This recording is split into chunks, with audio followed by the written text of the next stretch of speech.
The city breathed differently at 3 in the morning.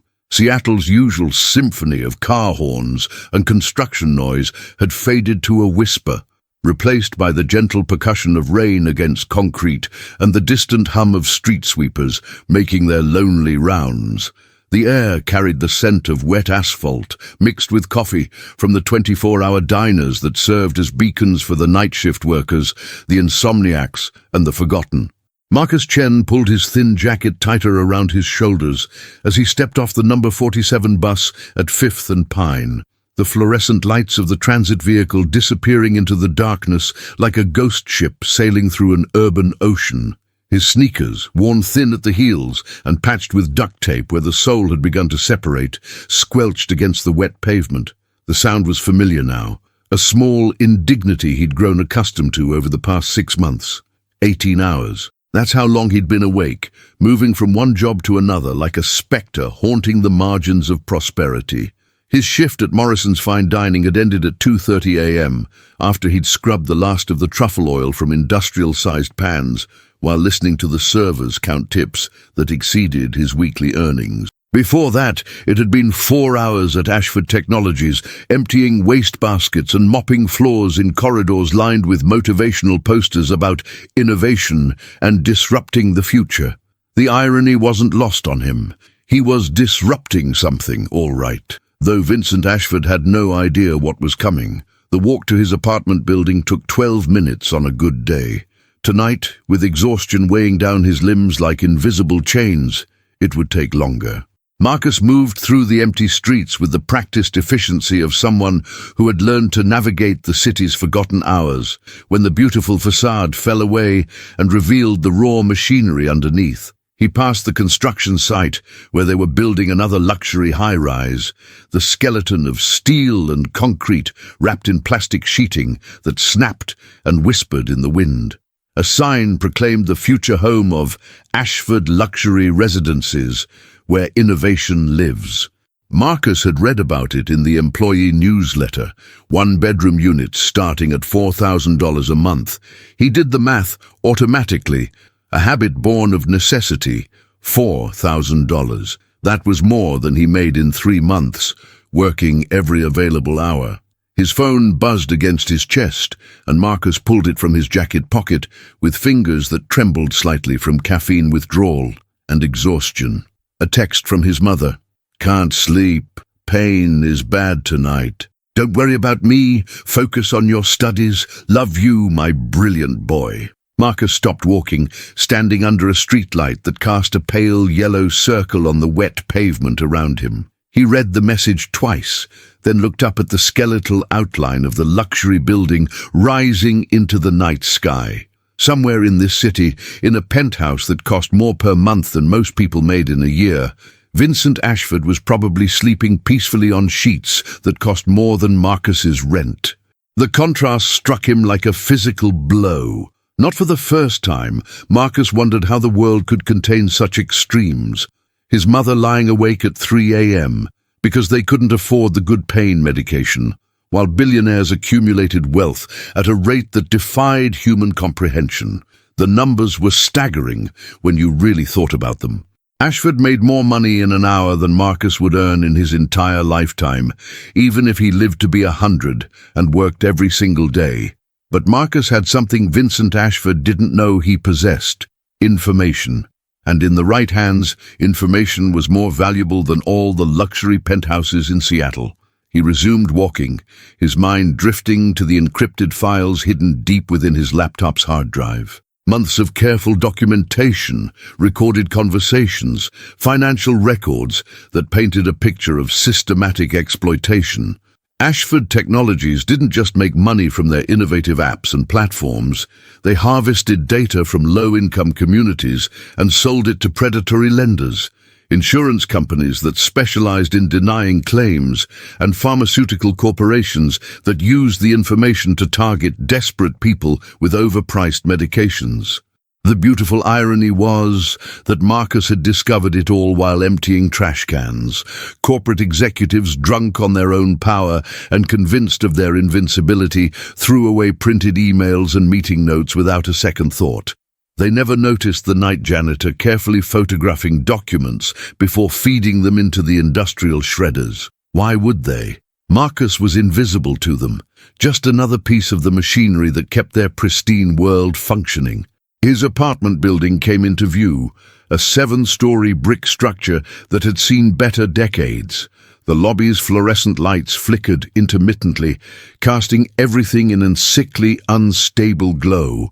The elevator had been broken for 3 weeks, which meant 4 flights of stairs between Marcus and his bed. His legs burned with each step, muscles protesting after 18 hours of constant movement. The hallway on the 4th floor smelled of industrial disinfectant mixed with cooking odors from a dozen different kitchens. Mrs. Rodriguez from 4B was watching late-night television. He could hear the canned laughter of a sitcom bleeding through her door. Mr. Kim from 4C was probably getting ready for his overnight security shift at the mall.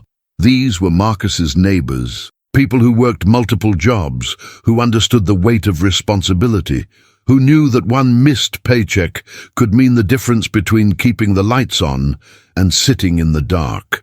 Marcus fumbled with his keys at apartment 4D, his hands shaking slightly from exhaustion and too much caffeine. The lock stuck, as it always did when the humidity was high, and he had to jiggle the key just right while applying pressure with his shoulder. Finally it gave way, and he stepped into the small space that contained his entire world.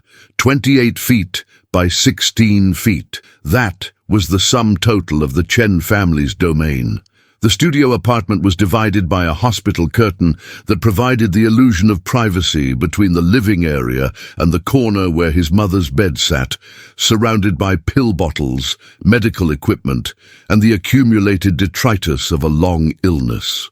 A small kitchenette occupied one wall, its ancient refrigerator humming constantly. His desk, a folding table purchased at a thrift store for $15, dominated the remaining space, his laptop closed and waiting like a sleeping guardian. But it was the sound that hit him first. His mother's breathing, labored and irregular, punctuated by small gasps when the pain flared. She was asleep finally, her face peaceful in repose, despite the yellow pallor that spoke of medication and suffering. Li Wei Chen had been beautiful once.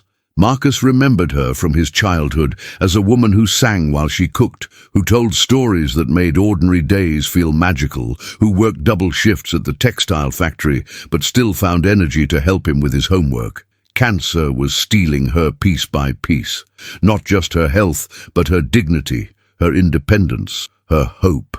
The experimental treatment that offered their only chance cost $12,000 per month, money they didn't have and couldn't borrow.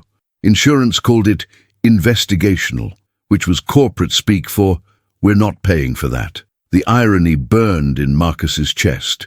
His mother was dying from the same disease that had taken his grandmother, while he sat on information that could destroy the man whose data manipulation had made life-saving medications inaccessible to thousands of people. Marcus moved quietly to his desk, careful not to wake his mother. His laptop opened with a soft chime that seemed too loud in the small space. The screen cast a blue glow across his face as he navigated to the encrypted folder buried deep within the hard drive. Gigabytes of evidence. Voice recordings, financial documents, internal communications that revealed the true cost of Ashford's empire. Every file represented hours of careful work, patient documentation of crimes hidden behind corporate speak and charitable photo opportunities. Tomorrow was Thursday. That meant his shift at Ashford Technologies, moving through those sterile corridors while the day shift employees rushed past him without acknowledgement. Invisible Marcus, the ghost in the machine. If only they knew that the tired kid pushing the mop cart possessed enough evidence to bring down their entire world. His mother stirred, and Marcus quickly closed the laptop. Through the thin curtain, he could see her silhouette adjusting the blankets with careful, economical movements designed to minimize pain. She never complained, never asked why this had happened to them, never expressed anger at the cosmic unfairness of it all. That strength, that quiet dignity in the face of impossible circumstances was what drove Marcus through the exhaustion and the doubt. He had a choice to make, and soon. The information on his laptop could save his mother's life if he used it strategically, but it could also bring justice to thousands of other mothers, fathers, sons, and daughters who had suffered while Vincent Ashford accumulated wealth built on their misery. The weight of that decision pressed down on him like a physical force, making his shoulders ache with more than just exhaustion. Outside, the city continued its restless sleep. Rain drummed against the single window, and somewhere in the distance, a siren wailed through the night. Marcus pulled off his shoes, too tired to shower, too wired to sleep. In 6 hours, he would wake up and do it all again. Another day of invisible labor in service of a system that ground up people like his mother and transformed their suffering into quarterly profits. But change was coming. Marcus could feel it building like electricity in the air before a storm. Soon, very soon, Vincent Ashford would learn that even billionaires weren't invisible, that someone was always watching, always documenting, always remembering. The boy who emptied the trash cans held the power to empty the bank accounts, to transform the invisible into the unavoidable. Justice, Marcus had learned, sometimes came from the most unexpected places. And tomorrow, as he pushed his mop cart through those pristine corridors, he would be carrying more than cleaning supplies. He would be carrying the future, wrapped in lines of code and sealed with the determination of someone who had nothing left to lose, except the person he loved most in the world. The rain continued to fall, washing the city clean for another day of beautiful lies and hidden truths. The photograph was tucked between the pages of Marcus's old calculus textbook, yellow at the edges and soft from handling. It showed 3 people standing in front of a small house with peeling paint and a garden that bloomed despite the cracked concrete. His father, David, his mother, Leeway, and a 7-year-old Marcus with gap-toothed grin and eyes bright with possibility. They looked happy in that moment, frozen in time, unaware that everything would change within the year. Marcus held the photograph now in the pre-dawn darkness of his apartment, his mother's breathing the only sound in the small space. He'd found it the night before, while searching for his old programming notes, and seeing it had unleashed a flood of memories he usually kept carefully locked away. Sometimes the past felt safer in its cage, but tonight, he needed to remember why he was fighting. The house in the photograph had been in Beacon Hill, before gentrification transformed the neighborhood into something unrecognizable. The Chen family had rented the bottom floor of a duplex owned by Mrs. Patricia Wong, an elderly woman who charged them $800 a month and pretended not to notice when they were a few days late with rent. Marcus remembered the smell of jasmine rice cooking in their tiny kitchen, the sound of his parents speaking Mandarin in low, urgent tones when they thought he was asleep, the way afternoon light filtered through the gauze curtains his mother had sewn from fabric remnants. His father had worked at Boeing then, on the assembly line building aircraft that would carry people to destinations David Chen had never seen.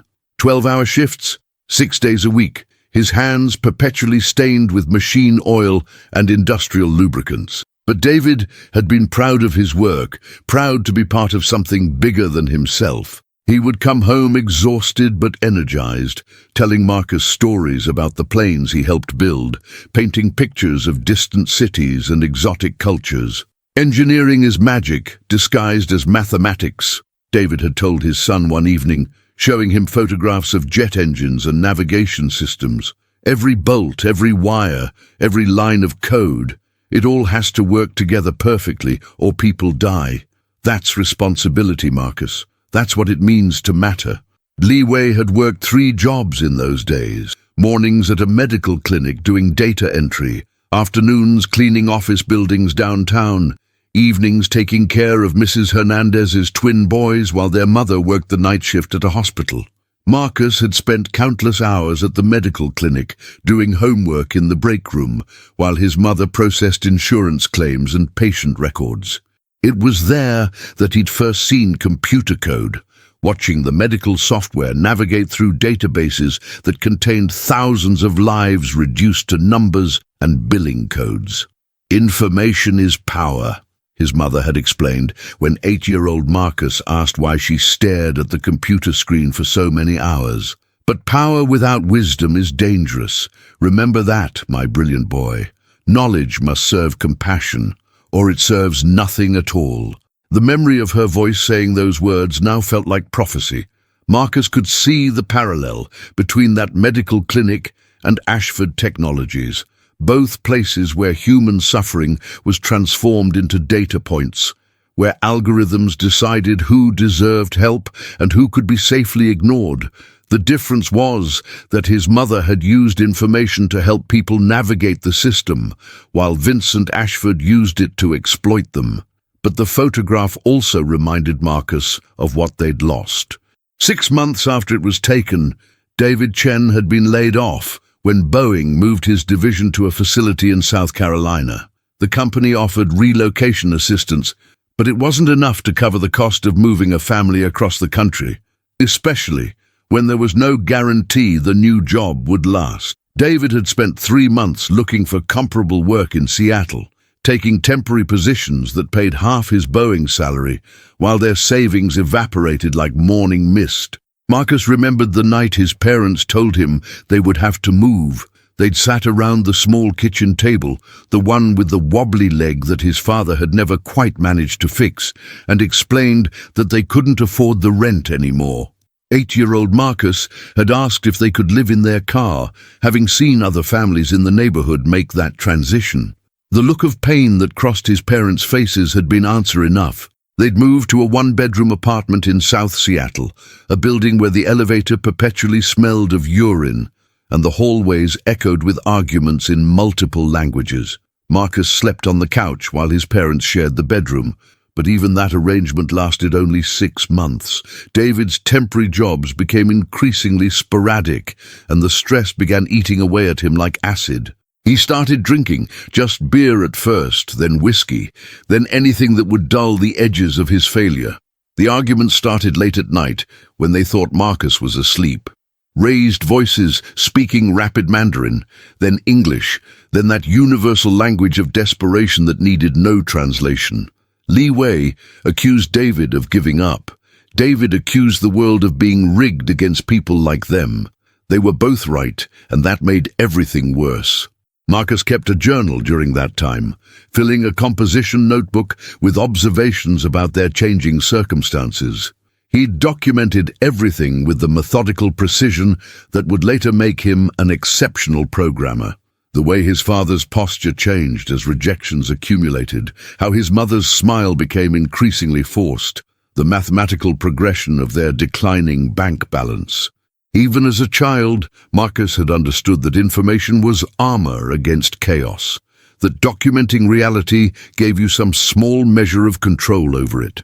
The final argument happened on a Tuesday night in February. Marcus remembered because it was the same day he'd won the regional science fair with a project about data encryption. He'd been so excited to tell his parents, clutching the blue ribbon as he climbed the stairs to their apartment. But the celebration died in his throat when he heard his father shouting, "I'm suffocating here, Li Wei. This isn't life. It's just slow-motion dying. I can't watch my family sink because I'm not man enough to keep us afloat." "Running away won't make you more of a man," his mother had replied, her voice sharp with exhaustion. "It will just make you a coward who abandoned his son." Marcus had stood outside their apartment door, blue ribbon crumpled in his small fist, understanding that his father was already gone in every way that mattered. The physical departure came 3 days later. David Chen disappearing while Marcus was at school, and Li Wei was working her afternoon shift. He'd left no note, no forwarding address, no explanation beyond an envelope on the kitchen counter containing $400 and his wedding ring. The weeks that followed were a blur of frantic activity. Li Wei worked every available hour, picking up additional cleaning shifts and weekend data entry projects, while Marcus learned to navigate the world as a latchkey kid, with an adult's understanding of their precarious situation. They moved again, this time to the studio apartment they still occupied 8 years later, downsizing their lives until everything they owned could fit into a space barely larger than Vincent Ashford's walk-in closet. But something remarkable had happened during that time of crisis. Without David's drinking and self-pity poisoning the atmosphere, Marcus and his mother had grown closer. They'd become partners in survival, each contributing what they could to keep their small family afloat. Li Wei taught Marcus to cook simple meals, to manage a budget down to the last dollar, to find dignity in honest work, regardless of how the world valued it. Marcus taught his mother about computers, sharing what he learned in school, and helping her navigate the increasingly digital landscape of employment applications and government assistance programs. They developed rituals that made their tiny apartment feel like home. Sunday mornings were for reading together, sharing whatever books they could borrow from the library. Li Wei would read Chinese poetry aloud, while Marcus worked on programming tutorials, their different languages of learning, creating a comfortable symphony in the small space. Friday nights were for planning. They would spread his mother's work schedule and Marcus's class assignments across the kitchen table, coordinating their lives with military precision. "We are a team of two," Li Wei would say during those planning sessions. "Small but mighty, smart but humble, poor in money but rich in determination." Marcus still carried his mother's old employee ID badge from the medical clinic in his wallet. Though she'd stopped working there 5 years ago, it was a talisman, a reminder of the woman who had shown him that ethical use of information could be a form of healing. The badge was worn and faded now, but he could still make out her photograph. Li Wei Chen, age 34, smiling with the confidence of someone who believed the system could be navigated with intelligence and integrity. That confidence had been slowly eroded by the realities of American healthcare. Li Wei's cancer diagnosis had come without warning, announced by a routine mammogram that revealed shadows where there should have been clear tissue. The oncologist had been kind but clinical, explaining treatment options with the detached precision of someone who delivered such news multiple times per day. Surgery, chemotherapy, radiation, experimental trials, each option carrying its own price tag, its own probability of success, its own catalogue of side effects. Insurance covered the basics but defined basics in ways that prioritized corporate profits over human outcomes. The experimental treatment that offered their best hope was excluded because it hadn't completed Phase 3 trials, a process that could take years while Li Wei's cancer continued its methodical destruction. The medication that could ease her pain was deemed non-essential because cheaper alternatives existed, even though those alternatives made it impossible for her to function normally. Marcus had watched his mother navigate the labyrinth of authorizations, appeals, and denials with the same systematic approach she'd once used to help patients access care. But now, she was on the other side of the equation, reduced to a case number in a system designed to exhaust people until they gave up or died. The irony was crushing. Li Wei Chen, who had spent years helping others decode the mysteries of medical bureaucracy, was being destroyed by that same system. It was during one of those endless phone calls with insurance representatives that Marcus had first encountered Ashford Technologies. Li Wei had been trying to appeal a denial for pain medication when the representative mentioned that her case was being reviewed using advanced analytics software developed by industry leaders. A little research had revealed that Ashford Technologies provided data mining services to major insurance companies, helping them identify patterns that could justify denying claims. The discovery had hit Marcus like a physical blow. Vincent Ashford wasn't just getting rich, he was getting rich by systematically denying care to people like Li Wei. The algorithms his company developed were designed to find reasons to say no, to protect corporate profits by making it as difficult as possible for sick people to access treatment. Every denied claim represented a human being suffering while stockholders celebrated improved quarterly earnings. That's when Marcus had decided to take the job as a night janitor at Ashford Technologies. Not for the money, though they needed every dollar he could earn. Not for the resume experience, though he supposed it would look good to future employers. He'd taken the job because he wanted to see the enemy up close, to understand how people could build fortunes from human misery and sleep peacefully at night. What he'd found was even worse than he'd imagined. The company's internal culture treated poor people as data sources to be mined and manipulated. Executive meetings included jokes about customer lifetime value calculations that factored in early mortality rates. Marketing presentations celebrated efficiency improvements that were really just new ways to deny claims faster. The technology was impressive, the algorithms elegant, but they were all deployed in service of a philosophy that viewed human suffering as an acceptable cost of doing business. Marcus had started documenting everything immediately. His photographic memory, trained through years of intense study and desperate necessity, allowed him to memorize access codes and password patterns. His programming skills, honed through free online courses and library books, enabled him to navigate computer systems and copy files without leaving digital fingerprints. His invisible status as a night janitor gave him access to offices and conversations that would have been impossible for someone the executives actually noticed.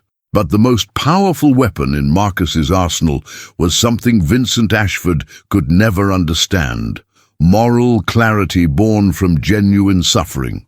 Marcus didn't want to destroy Ashford Technologies for personal gain or political ideology. He wanted to destroy it because it was destroying people like his mother, and someone had to make it stop. The photograph crinkled slightly as Marcus's grip tightened. 3 people in front of a small house with a garden that bloomed despite the concrete. His father was gone, consumed by his own weakness and self-pity. His mother was dying, worn down by a system that valued profits over people. But Marcus remained, carrying the best parts of both parents while building something new from the ashes of their broken dreams. Tomorrow, he would return to Ashford Technologies and continue his methodical documentation of corporate evil. But tonight, in the quiet hours before dawn, he allowed himself to remember when the world had seemed full of possibility, when his parents had believed that hard work and integrity would be enough to build a decent life. They'd been wrong about many things, but they'd been right about one. Information was indeed power, and power without wisdom was dangerous. Marcus just needed to make sure he was wise enough to wield what he'd learned in service of something larger than revenge. His mother's voice echoed across the years. Knowledge must serve compassion, or it serves nothing at all. The rain had stopped, and the first hints of dawn were beginning to edge the horizon. Marcus carefully placed the photograph back between the pages of his calculus textbook and prepared for another day of invisible revolution.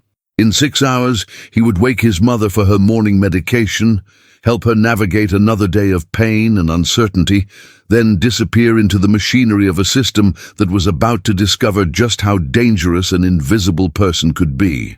What moment in Marcus's past resonated most with you? The family's struggles, his father's departure, or his mother's unwavering strength? Share in the comments what caught your attention most in this journey through the echoes of the past. The number 47 bus arrived 17 minutes late, its diesel engine coughing black smoke into the pre-dawn air like a dying animal struggling for breath. Marcus stood at the covered stop on 3rd Avenue, watching the vehicle approach through sheets of rain that turned the city lights into watercolor smears against the darkness. His reflection in the bus shelter's plexiglass showed a young man who looked older than his 19 years. Hollowed cheeks from too many skipped meals, dark circles under intelligent eyes that had seen too much, shoulders slightly hunched from the weight of carrying burdens no teenager should bear.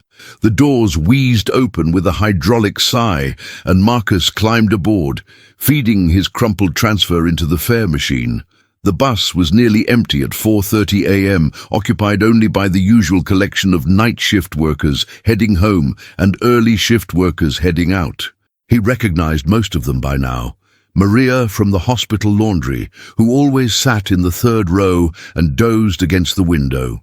Old Carl, who cleaned office buildings downtown and carried a thermos of coffee that smelled like it could strip paint. The young woman whose name he didn't know, but who worked security at the mall and always had textbooks spread across her lap, studying for nursing school between stops.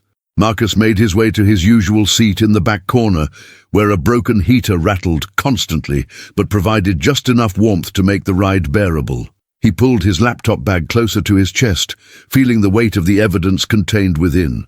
Tonight had been particularly productive. He'd managed to photograph 17 pages of financial documents that had been carelessly left in Vincent Ashford's personal office trash can. Quarterly reports showing the direct correlation between data manipulation and increased insurance denials. Profit projections that factored in acceptable mortality rates among targeted demographics. Email printouts discussing the lifetime value optimization of chronically ill patients.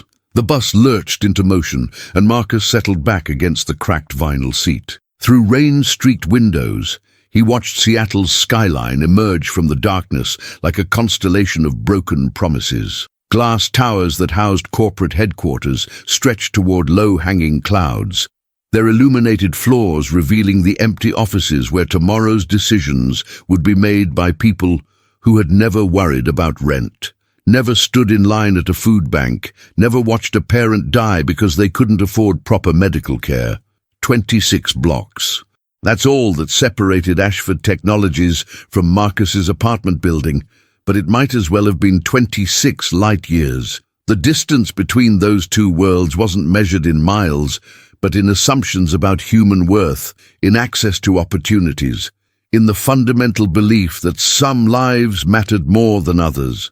Marcus had spent months traveling between those worlds, invisible and ignored, documenting the machinery that transformed suffering into spreadsheets.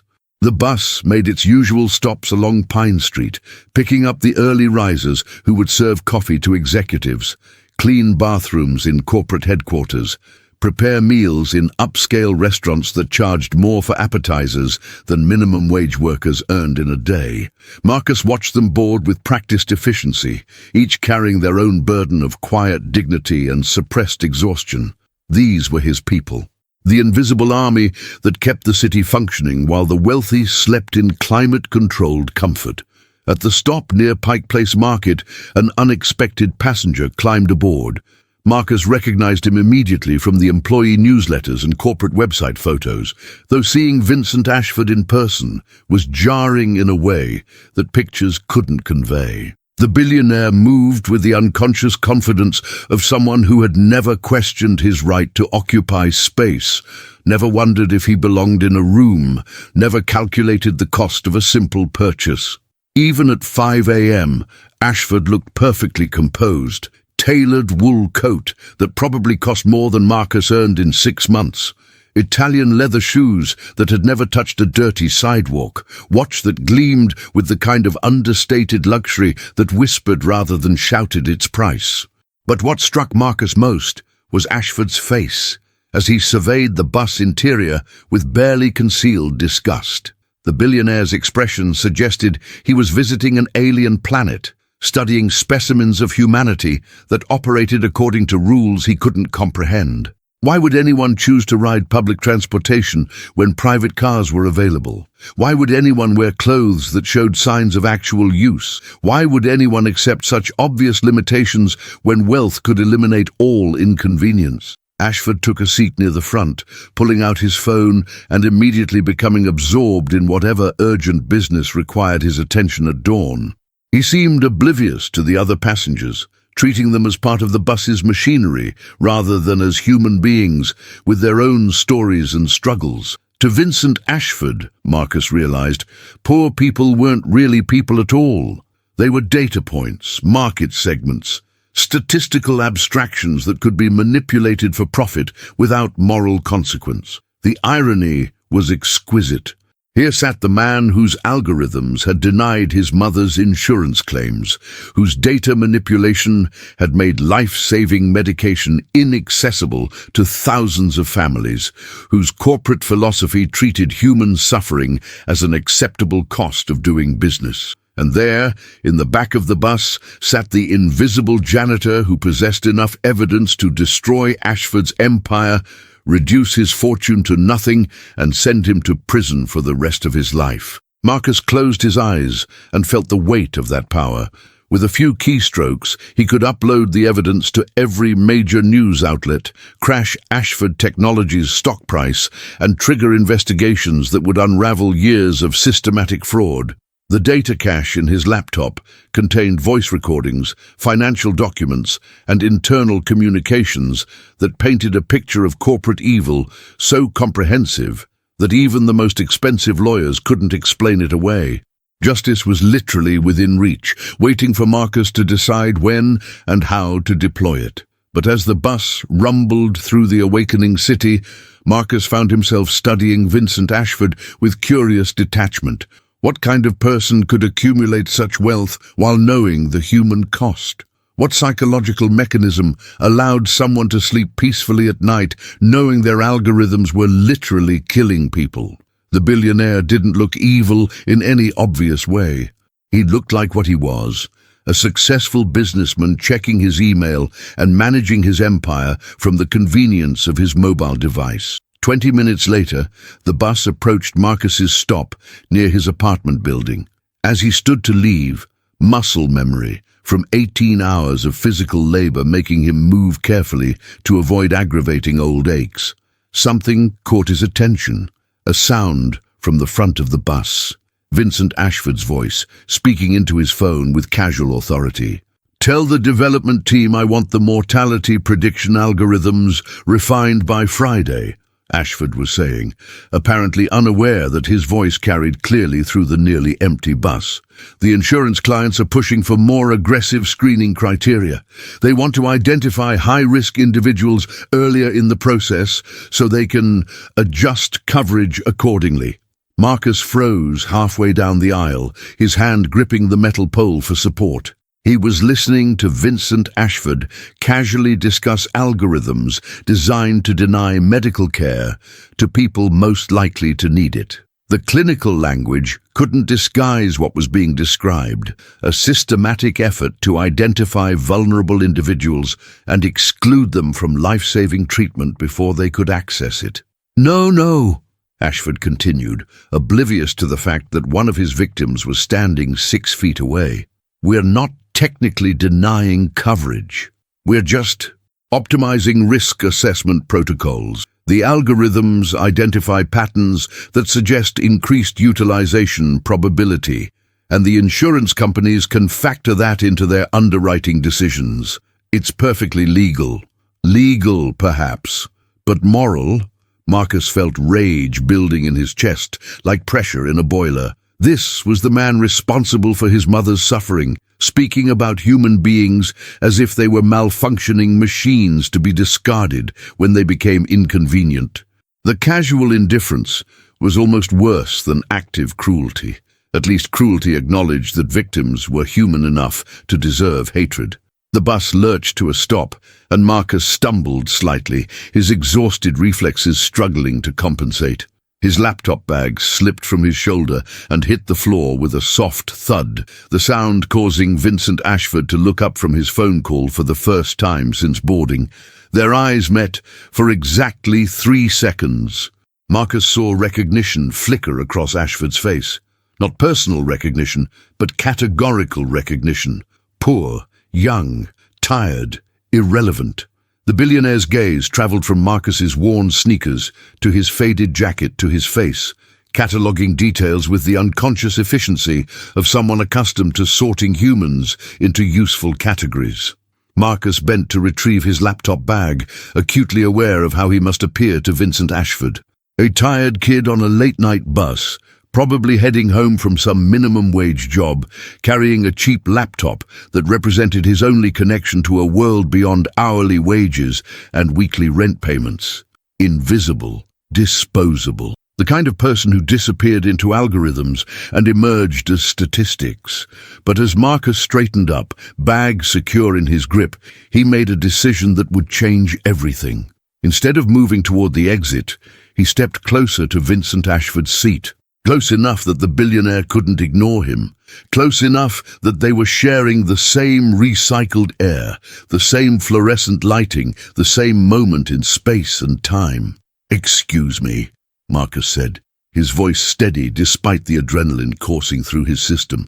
"I couldn't help but overhear your conversation about mortality prediction algorithms." Vincent Ashford looked up with the expression of someone discovering an insect in his coffee.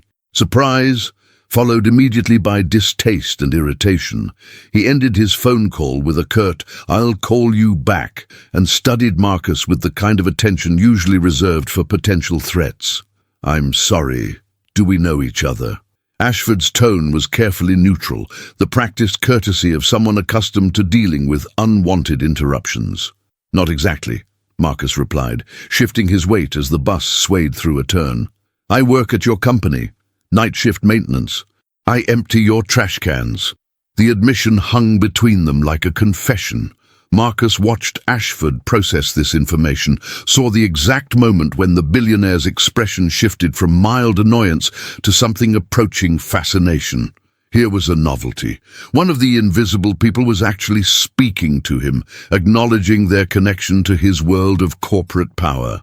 "Ah," Ashford said, his voice taking on the tone adults used when addressing children who had said something unexpectedly clever.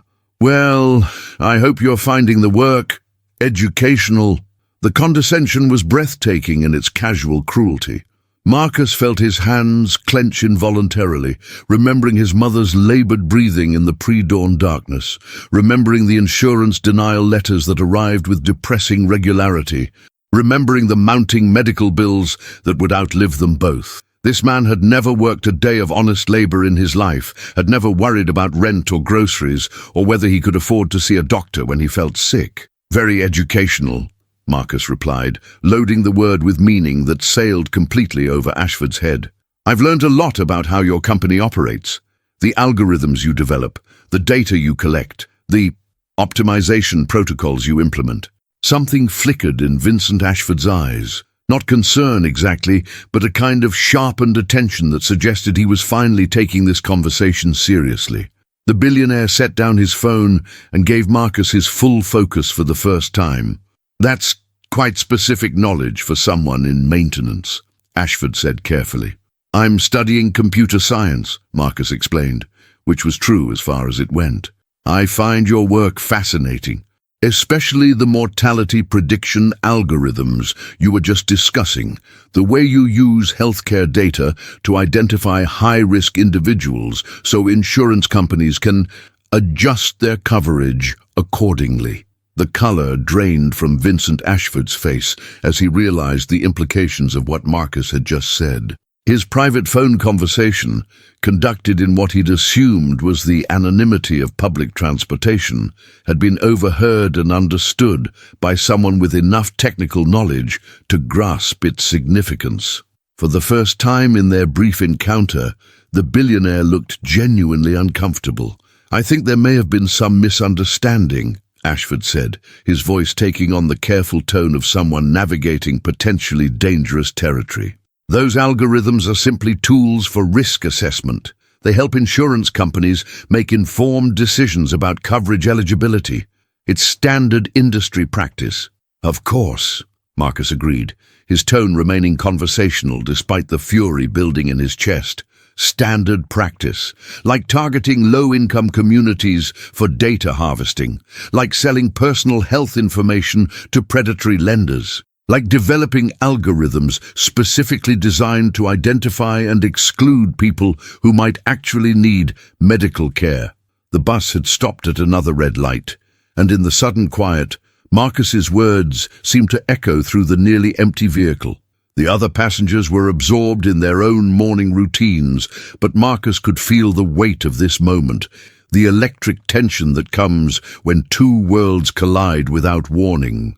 Vincent Ashford stared at him with something approaching genuine fear. Not fear of physical harm, fear of exposure, fear that his carefully constructed public image might be compromised by this unexpected encounter with someone who obviously knew far more than any janitor should know about Ashford Technologies' business practices. "I don't know who you are," Ashford said quietly, "or what you think you know about my company.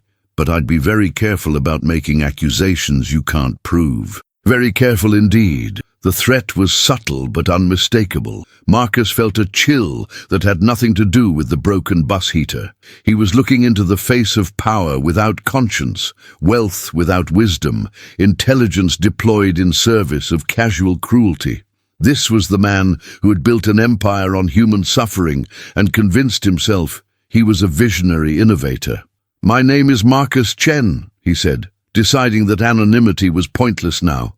"And I can prove everything I just said." The bus lurched back into motion, and Marcus moved toward the exit as his stop approached. He could feel Vincent Ashford's stare burning into his back, could sense the billionaire's mind working furiously to process this unexpected threat to his carefully ordered world. The doors wheezed open, and Marcus stepped down onto the wet pavement. But before the doors could close, Ashford's voice followed him into the morning air. "Mr.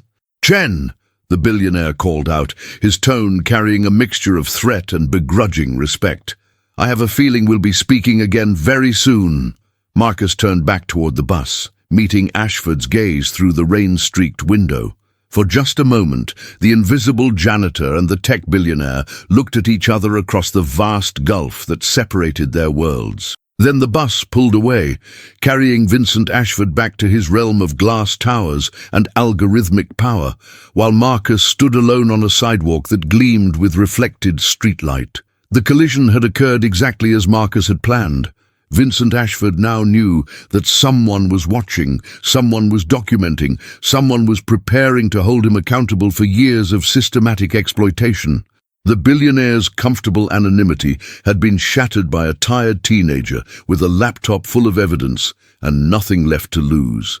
As Marcus walked the final 2 blocks to his apartment building, he pulled out his phone and typed a quick message. Phase 1 complete. The target knows he's being watched, proceeding to Phase 2 as planned. The message was encrypted and routed through multiple servers before reaching its destination. Elena Vasquez's secure email account. His former professor, now his partner in what they had come to call Operation Accountability, would be pleased to know that Vincent Ashford's world had just become significantly less stable. Justice, Marcus reflected as he climbed the 4 flights to his apartment, sometimes announced itself with the quiet authority of truth spoken in the right place at the right time. The bus ride that had started as routine transportation had become the opening salvo in a war between the visible and the invisible, between those who hoarded power and those who wielded conscience. And in that war, Marcus was no longer fighting alone. The encounter on the bus has set everything in motion. Vincent Ashford now knows he's being watched, but he has no idea how deep Marcus's evidence runs. If you're enjoying this story of justice emerging from the shadows, hit that like button and subscribe for more stories where the underestimated rise up to challenge the untouchable. What do you think Ashford's next move will be? Silence. In the 42 years of Vincent Ashford's carefully orchestrated existence, he had never experienced silence quite like this. It wasn't the absence of sound. The bus still rumbled through Seattle's awakening streets, its diesel engine providing a constant mechanical heartbeat. The early morning commuters still rustled newspapers and tapped phone screens, creating the usual symphony of urban routine.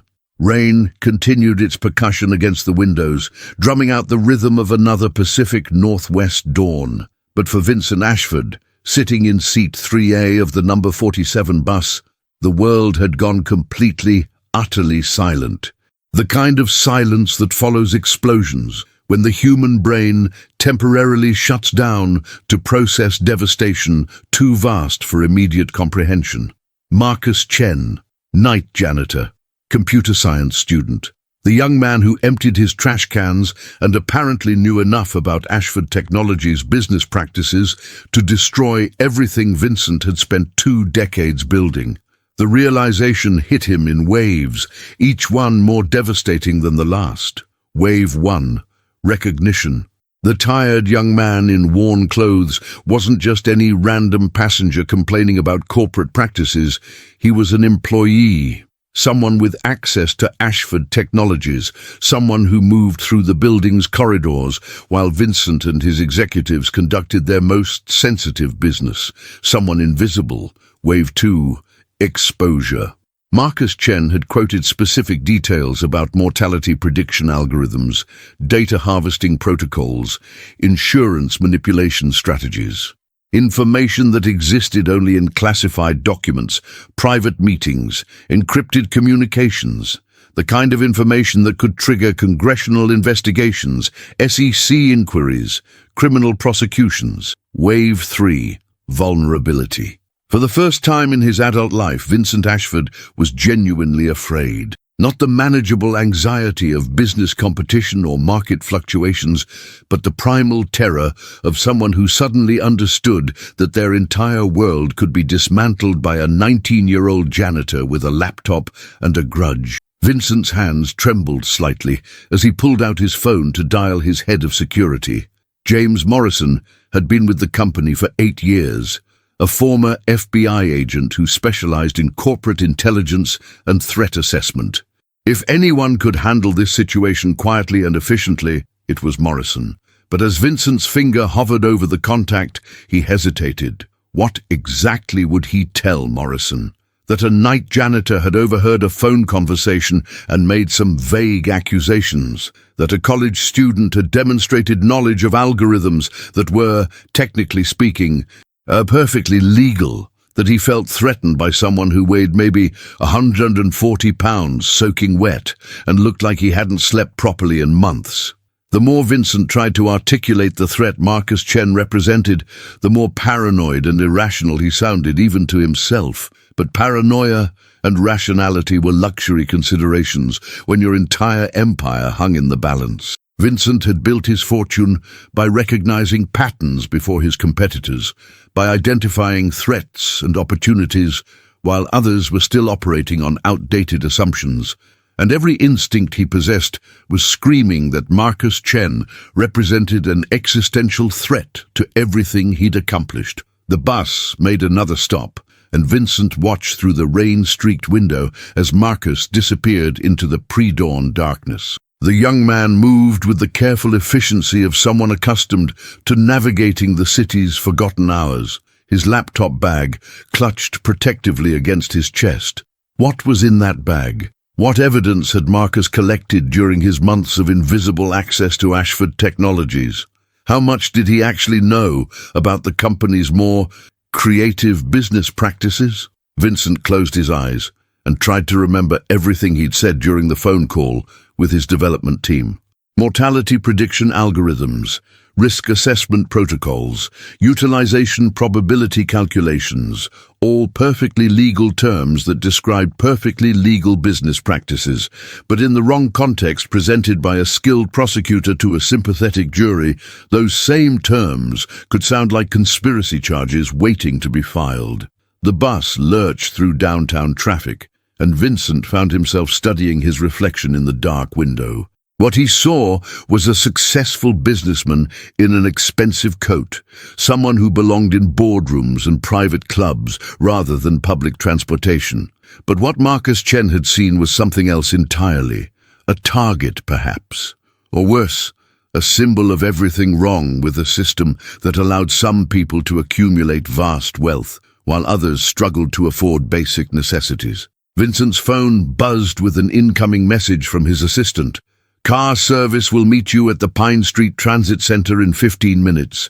Your 7 a.m. meeting has been moved to 7:30 to accommodate the delay. The delay, as if his encounter with Marcus Chen was nothing more than a minor scheduling inconvenience, a brief disruption to the smooth operation of his perfectly ordered life. But Vincent knew better. Some disruptions couldn't be managed with calendar adjustments and efficient assistance. Some threats required more direct intervention. He scrolled through his contacts until he found James Morrison's number. The security chief answered on the first ring, his voice alert despite the early hour. "Morrison here. What can I do for you, Mr. Ashford?" "James, I need you to run a comprehensive background check on one of our night shift maintenance employees. Name is Marcus Chen, probably early 20s, works the cleaning crew. I want to know everything. Education, family situation, financial status, social media presence, political affiliations, everything." There was a brief pause on the other end of the line.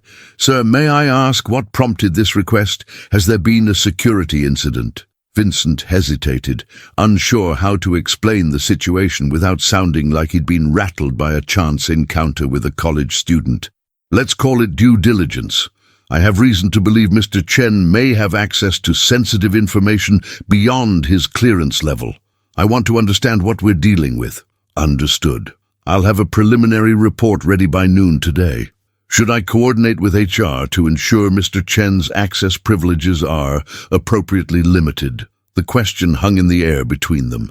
Vincent understood what Morrison was really asking. Should they find a pretext to fire Marcus Chen immediately before he could cause any real damage? It was a tempting solution, quick and clean and legally defensible.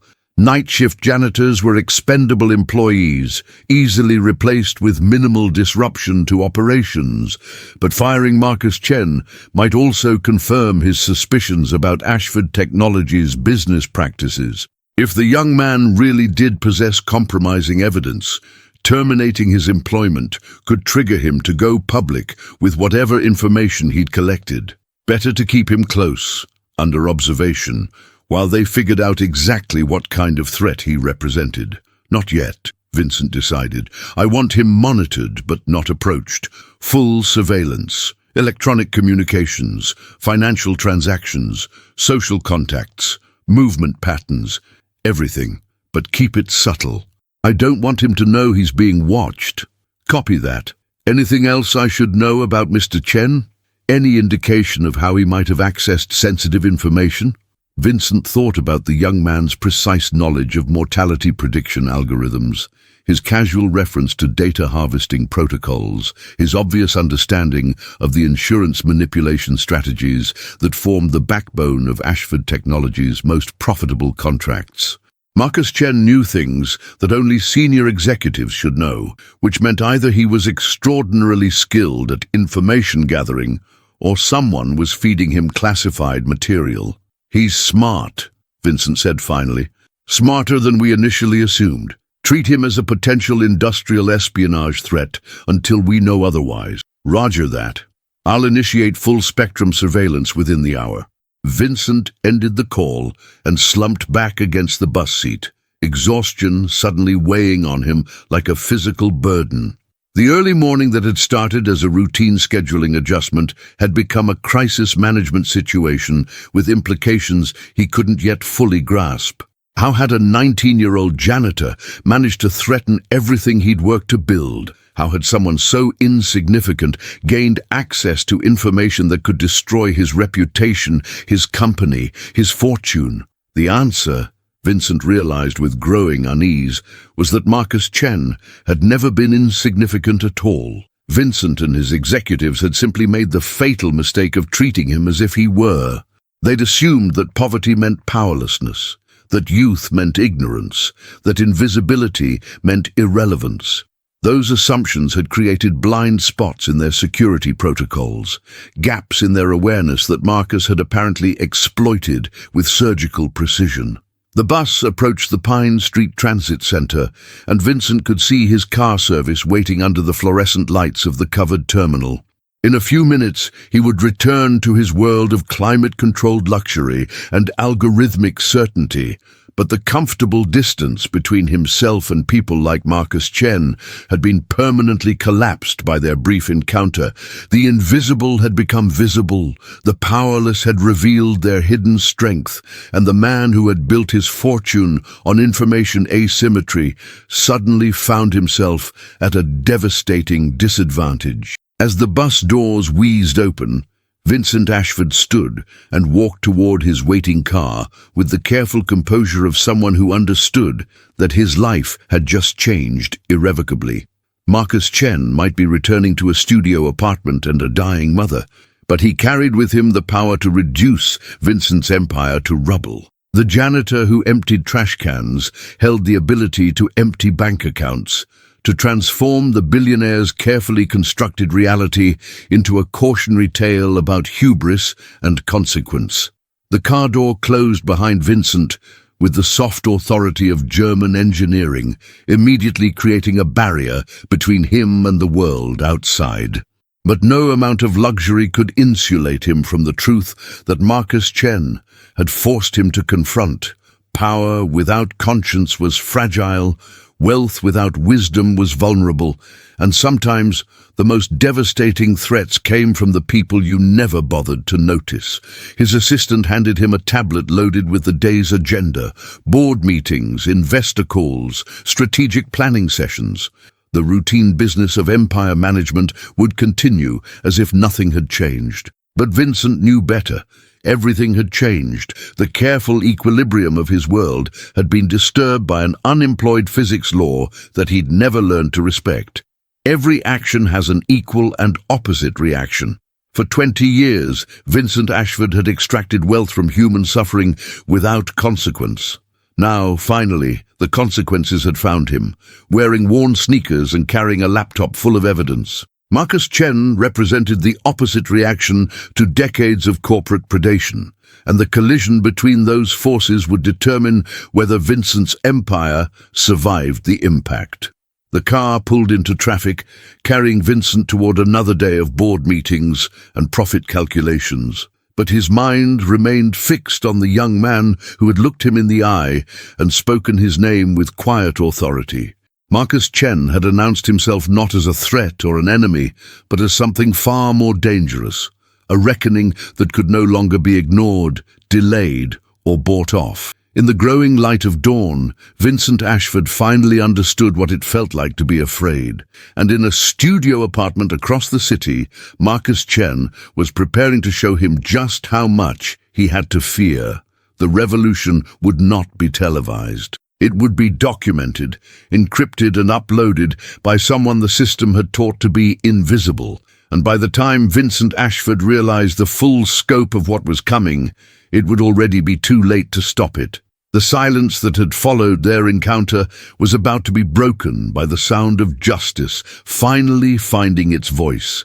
Elena Vasquez received Marcus's encrypted message at 6:47 a.m., exactly 13 minutes after she'd finished her morning run through Discovery Park. She was sitting at her kitchen table, steam rising from a cup of coffee that had gone cold while she reviewed notes for her afternoon interview with the FDA whistleblower, when her secure communication app chimed with the notification she'd been waiting for. Phase 1 complete. The target knows he's being watched. Proceeding to Phase 2 as planned. Elena set down her coffee and felt the familiar mixture of anticipation and anxiety that preceded every major story. After 8 years as an investigative journalist for the Washington Herald, she'd learned to recognize the moments when months of careful preparation crystallized into something unstoppable. Marcus Chen's message signaled that they had crossed a threshold. Vincent Ashford was no longer an untouchable billionaire insulated by wealth and public relations. He was now a target, aware that he was being hunted by someone with the knowledge and determination to bring him down. She opened her laptop and navigated to the secure server where Marcus had been uploading evidence for the past 4 months. The digital archive had grown to over 12 gigabytes of documentation, financial records, voice recordings, internal communications, and algorithmic specifications that painted a comprehensive picture of corporate malfeasance. But what made the evidence truly devastating wasn't its volume, but its precision. Marcus had approached his documentation with the methodical thoroughness of a computer scientist, creating an airtight case that could withstand legal challenges and corporate spin. Elena had first encountered Marcus Chen 2 years earlier, when he was a student in her evening journalism class at Seattle Community College. She'd been teaching as an adjunct professor, sharing practical knowledge about information gathering and source protection with students who couldn't afford traditional four-year programs. Marcus had stood out immediately, not for his participation in class discussions, but for the quality of his written work and his intuitive understanding of how power structures operated in the digital age. His final project had been a data analysis of healthcare accessibility in Washington state, correlating insurance denial rates with demographic and geographic factors. The work was graduate-level quality, demonstrating statistical sophistication that most professional journalists never developed. But what had really impressed Elena was Marcus's ability to find human stories within the data, to transform abstract numbers into narratives that revealed systematic injustice. When Marcus had approached her 6 months ago with preliminary evidence about Ashford Technologies' data manipulation practices, Eleanor had initially been skeptical. Corporate malfeasance was notoriously difficult to prove, especially when the perpetrators employed armies of lawyers and public relations specialists. But as Marcus continued to provide documentation, Elena's skepticism had transformed into professional excitement. This wasn't just another scandal. It was a story that could expose the algorithmic machinery transforming human suffering into corporate profit. The irony wasn't lost on her. Marcus Chen was risking everything to expose the same kind of data manipulation that had contributed to her brother Miguel's death 3 years earlier. Miguel had been denied coverage for experimental cancer treatment because an algorithm had classified him as high utilization risk. The insurance company had cited statistical models provided by third-party analytics firms that Elena now knew included Ashford Technologies as a primary vendor. Miguel had died at 26, not because effective treatment didn't exist, but because a computer program had calculated that his life wasn't worth the investment. Elena had spent months trying to investigate the algorithms responsible for such decisions, but the technology was proprietary, the companies uncooperative, and the regulatory framework deliberately opaque. It had been the most frustrating professional experience of her career, watching her brother die while being unable to expose the system that killed him. But Marcus had succeeded where Elena had failed. His position as a night janitor had given him access to information that no amount of journalistic skill could have obtained through traditional methods. He'd approached the investigation with the patience of someone who understood that justice sometimes required years of careful preparation rather than immediate satisfaction. Eleanor's phone buzzed with a text from her editor. "Need to discuss the Ashford story timing. Available for a call this morning?" Perfect. Elena had been preparing David Kim for weeks, sharing selected pieces of evidence and building the case for why the Washington Herald should commit significant resources to the story. Kim was a careful editor who understood the legal and financial risks of attacking powerful corporations, but he also recognized the difference between tabloid sensationalism and legitimate public interest journalism. She dialed Kim's direct number, and he answered immediately. "Elena, good morning. I've been reviewing the materials you sent yesterday. This is significant. Significant enough to commit full resources?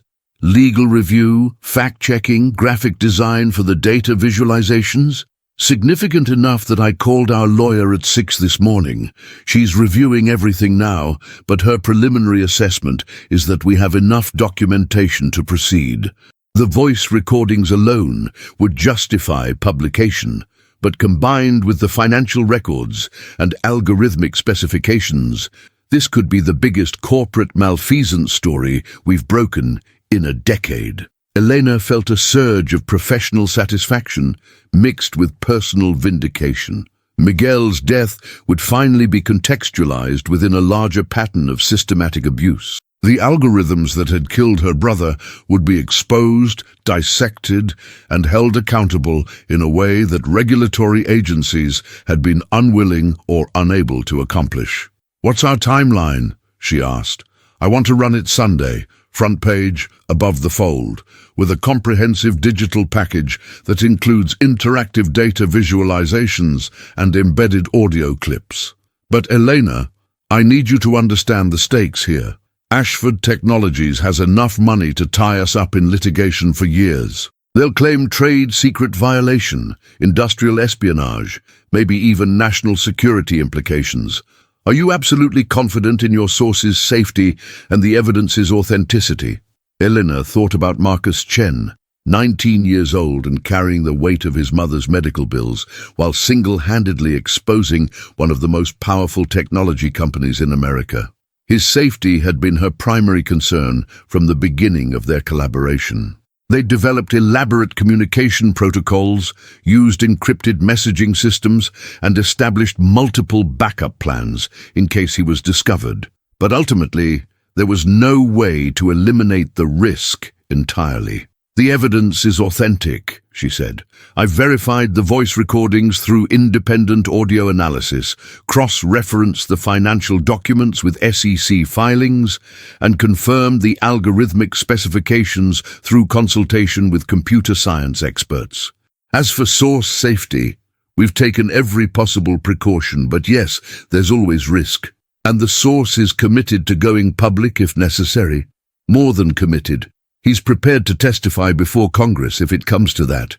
Elena heard Kim typing in the background, probably updating his editorial calendar to accommodate the story. Sunday publication would give the maximum impact. The Herald's largest circulation day, with follow-up coverage planned for the Monday morning news cycle. Okay, here's what we're going to do, Kim said. I want you to coordinate with legal to prepare a comprehensive fact-checking protocol. Every claim needs to be verified through at least 2 independent sources. I want the data visualizations to be so clear that a congressional representative could understand them without technical background. And Elena, I want you to write this story like it's the most important thing you'll ever publish, because it probably is. After the call ended, Elena returned to her laptop and began outlining the article structure. The story needed to accomplish multiple objectives simultaneously. Expose Ashford Technologies' illegal practices, explain the human cost of algorithmic discrimination, provide context about regulatory failures, and do it all in a way that was accessible to general readers while maintaining journalistic rigor. But first, she needed to check in with Marcus and make sure he understood what was about to happen. Once the story published, there would be no hiding behind anonymity. Ashford Technologies would marshal every available resource to identify the source of the leaks, and Marcus's life would change irrevocably. She composed a secure message. Story approved for Sunday publication. Are you prepared for full exposure? Last chance to reconsider. The response came back within minutes. My mother is dying because of algorithms designed to deny her care. I've been prepared for full exposure since the day I started documenting their crimes. Let's finish this. Elena smiled despite the gravity of the situation. Marcus Chen possessed the kind of moral clarity that made great whistleblowers and great journalism possible. He understood that some truths were too important to remain hidden, regardless of personal cost. Over the next 6 hours, Eleanor worked with unprecedented focus and intensity. She transcribed key sections of Marcus's voice recordings, fact-checked financial documents against public SEC filings, and interviewed computer science experts who could explain algorithmic discrimination in language accessible to general readers. The story was taking shape as more than just an exposé. It was becoming a comprehensive examination of how technology could be weaponized against vulnerable populations. At 3 p.m., her secure messaging app chimed with another message from Marcus. Emergency. They're onto me. Ashford's security team is asking questions about my access to sensitive areas. May need to accelerate timeline. Elena's blood went cold. They'd always known this moment might come, but she'd hoped they would have more time to prepare for publication. If Ashford Technologies suspected Marcus was the source of security breaches, they would act quickly to silence him, termination, legal threats, possibly worse. She immediately called David Kim. "We have a problem. Our source may be compromised. We need to move up publication." "How compromised?" "Corporate security is investigating him. We may have hours, not days." Kim was quiet for a long moment. "Can we publish tomorrow? Friday morning?" "If we work through the night, yes. But it means cutting some of the background research and data visualization." "Do it. I'd rather publish an incomplete story than lose the story entirely. And Elena, make sure your source knows that once this goes live, there's no going back. Ashford Technologies will come after him with everything they have." Eleanor was already typing a response to Marcus. "Publication moved to tomorrow morning. Are you somewhere safe? Do you need extraction assistance? Still at work. Maintaining normal routine. Have backup plans if things go sideways. Just make sure the story gets out." Even facing potential exposure and retaliation, Marcus Chen remained focused on the mission rather than his personal safety. Elena had worked with dozens of whistleblowers over her career, but she'd never encountered someone who combined such technical sophistication with such unwavering moral purpose. She spent the next 12 hours in a state of controlled urgency, polishing the article, while coordinating with editors, lawyers, and graphic designers to prepare the complete digital package. By 4 a.m. Friday morning, they had assembled a comprehensive exposé that would irrevocably change how America understood the relationship between technology and human suffering. The headline read, "Algorithms of Exploitation: How Ashford Technologies Profits from Human Misery." The subhead provided devastating context. Leaked documents reveal systematic effort to deny healthcare, manipulate insurance decisions, and target vulnerable populations for data harvesting. Eleanor's byline appeared below a photograph that captured Vincent Ashford in his typical pose, confident, successful, surrounded by the visual markers of technological innovation. By Sunday evening, that image would be associated not with visionary leadership, but with corporate predation on an unprecedented scale. At 6 a.m., exactly 24 hours after Marcus's first message about the bus encounter, Elena received final approval for publication. The story would go live at 8 a.m., timed to maximize exposure during the Friday morning news cycle. She sent Marcus one final message. T-2 hours. Thank you for trusting me with this story. Thank you for having the courage to do what's right. His response was characteristically understated. Thank you for helping me give my mother's suffering meaning. Let's make sure no one else has to go through what we've experienced. At 7:59 a.m., Elena refreshed the Washington Herald's website and watched as the most important story of her career appeared on the front page. Within minutes, social media began circulating the link. Congressional representatives started calling for investigations, and Ashford Technologies' stock price began its inevitable collapse. The unraveling had begun, and somewhere in Seattle, a 19-year-old janitor was getting ready to face the consequences of speaking truth to power. Justice, Elena reflected as she watched the story gain momentum across digital platforms, sometimes required ordinary people to do extraordinary things. Marcus Chen had transformed himself from invisible victim to visible catalyst, proving that in the age of information, the most powerful weapon against systemic oppression was simply the willingness to document truth and share it with the world. The revolution would indeed be digitized, and Vincent Ashford was about to learn that some kinds of power couldn't be bought, sold, or algorithmically optimized away. The first domino fell at 8:03 a.m. Pacific Time. Vincent Ashford was reviewing quarterly projections in his corner office when his assistant burst through the door, without knocking, her face pale with panic. Margaret Chen, no relation to Marcus. Though the coincidence would strike Vincent as cosmically cruel in the hours to come, had been with Ashford Technologies for 6 years and had never once interrupted a meeting or failed to observe proper protocol. "Sir, you need to see this immediately," Margaret said, her voice trembling as she held out her tablet. The Washington Herald just published. Vincent took the device and felt the world tilt sideways. The headline filled the screen in bold typography that seemed to pulse with accusation. Algorithms of exploitation, how Ashford Technologies profits from human misery.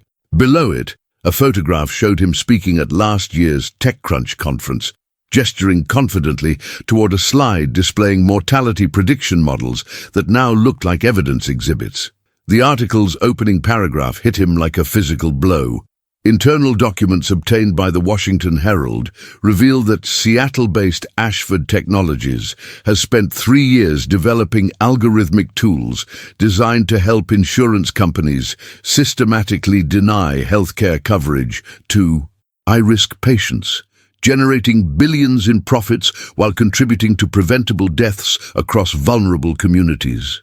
Vincent's hands shook as he scrolled through the article. Voice recordings of his own conversations played embedded in the digital text, his words about mortality optimization and acceptable loss ratios stripped of corporate context and presented as confessions of systematic cruelty.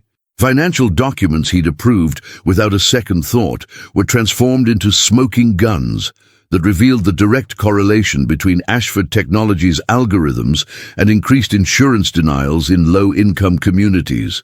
But what devastated him most was the human cost data that Marcus Chen had somehow compiled, charts showing suicide rates in neighborhoods targeted by their data harvesting, graphs correlating algorithm deployment with increased mortality among chronic illness patients. Personal stories of families destroyed by insurance denials that the article directly linked to Ashford Technologies' risk optimization protocols. 47 people. That's how many deaths the Herald had documented as directly attributable to insurance decisions influenced by Ashford algorithms. 47 names, ages, photographs, brief biographies of lives cut short by mathematical models that treated human suffering as acceptable collateral damage in the pursuit of profit. Vincent's chest constricted as he read about Maria Santos, 34, who died from complications related to diabetes after her insulin coverage was terminated based on an Ashford algorithm that classified her as high utilization risk. About James Patterson, 59, who couldn't afford heart surgery after their family's insurance claim was denied using advanced analytics protocols that flagged his previous medical history as indicative of poor investment potential. About Li Wei-Chen, 45, currently fighting stage 3 breast cancer while appealing insurance denials for experimental treatment that could save her life. The name hit Vincent like a sledgehammer. Li Wei-Chen, Marcus Chen's mother, the woman whose suffering had motivated a 19-year-old janitor to wage war against a billionaire's empire. Vincent understood now why Marcus had looked at him with such cold fury on the bus, why the young man had spoken his name like a death sentence. This wasn't industrial espionage or corporate competition. This was personal in the most devastating way possible. His phone began ringing with calls from board members, investors, reporters, and congressional representatives. Vincent ignored them all. Transfixed by the photograph accompanying Li Wei-Chen's story, she looked like Marcus. The same intelligent eyes, the same stubborn set to her jaw, the same dignity that poverty and illness couldn't quite erase.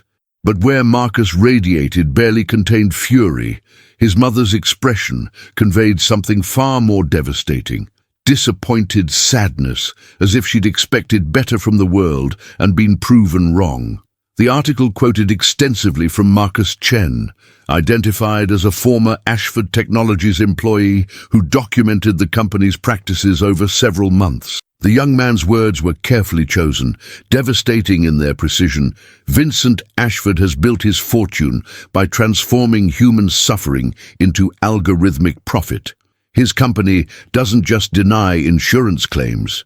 It systematically targets the most vulnerable members of society and designs mathematical models to exclude them from life-saving care. Every algorithm they deploy, every optimization protocol they implement, represents real people dying from preventable causes while stockholders celebrate improved quarterly earnings. Vincent closed his eyes and tried to process the magnitude of what was happening. In less than 12 hours, he'd gone from untouchable tech visionary to public enemy, from respected innovator to poster child for corporate evil, the carefully constructed narrative of his success. Brilliant entrepreneur, disrupting healthcare inefficiencies for the greater good, had been replaced by a more accurate story about systematic exploitation disguised as innovation. But worse than the public humiliation was the private realization that Marcus Chen was absolutely right. Vincent had always justified Ashford Technologies' practices through abstraction, treating insurance denials as statistical optimizations rather than human tragedies. The algorithms were elegant, the profit margins impressive, the legal compliance impeccable. But the human cost had been invisible to him, hidden behind corporate structures and mathematical models that transformed individual suffering into aggregate data points. Now, confronted with names and faces and stories, Vincent couldn't maintain the comfortable distance that had allowed him to sleep peacefully while his algorithms killed people. Maria Santos had a 6-year-old daughter who would grow up without her mother because an Ashford algorithm had classified diabetes medication as non-essential expenditure. James Patterson had been 3 months from retirement when their risk optimization protocol convinced his insurance company to deny coverage for the surgery that could have saved his life. Li Wei Chen was dying because Vincent Ashford had built a machine designed to kill people like her. His intercom buzzed with Margaret's voice. "Sir, you have James Morrison on line 1, the SEC on line 2, and Congressman Williams' office requesting immediate comment.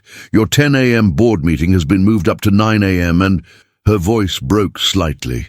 "The FBI just called to schedule an interview about potential securities fraud."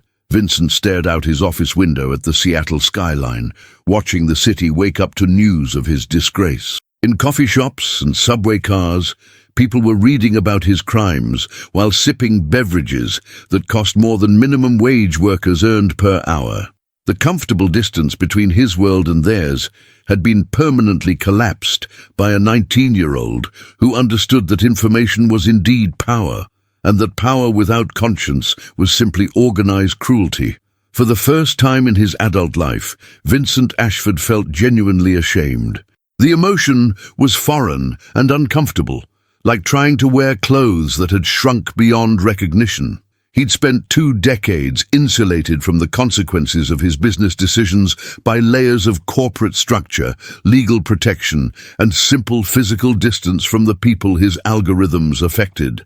Shame required proximity to suffering, and Vincent had engineered his life to eliminate such proximity entirely. But Marcus Chen had forced that proximity upon him, made the abstract concrete, transformed statistical models into human faces. The young man hadn't just exposed Vincent's crimes, he'd made it impossible for Vincent to continue ignoring what those crimes actually meant. A soft knock on his office door interrupted his spiral of self-recrimination. James Morrison entered without waiting for permission, his expression grim but professional. "Sir, we need to discuss immediate damage control measures. The story is spreading rapidly across social media, and our stock price has dropped 37% in the last hour. Legal is recommending we prepare a comprehensive response that addresses the allegations while protecting our potential defense strategies." Vincent looked at his head of security with new clarity. Morrison was a good man who'd spent 8 years protecting Ashford Technologies from external threats. But the real threat had come from within, from Vincent's own moral blindness and corporate hubris. No amount of security expertise could protect a company from the consequences of systematic evil disguised as innovation. "James," Vincent said quietly, "I want you to do something for me. I want you to compile a complete list of every insurance decision that's been influenced by our algorithms over the past 3 years. Every denial, every coverage termination, every risk optimization that resulted in reduced care. I want names, ages, medical conditions, outcomes, everything. Morrison looked confused. Sir, that information could be used against us in litigation. Legal would strongly advise against creating such comprehensive documentation. I'm not asking for legal advice, Vincent replied, his voice steady despite the earthquake happening inside his chest. I'm asking you to help me understand the full scope of what we've done. How many people have died because of algorithms I approved? How many families have been destroyed by mathematical models I signed off on? I need to know the truth, James. All of it. Over the next 6 hours, as Ashford Technologies' stock price continued its free fall and congressional representatives called for criminal investigations, Vincent Ashford received the education he should have pursued 20 years earlier. Morrison's team compiled reports that transformed abstract corporate metrics into concrete human tragedies. Every percentage point of improved efficiency represented real people who'd been denied care. Every algorithmic optimization corresponded to families driven into bankruptcy by medical bills. Every successful risk mitigation strategy meant children growing up without parents who could have been saved. The numbers were staggering. Over 3 years, Ashford Technologies' algorithms had influenced approximately 847,000 insurance decisions.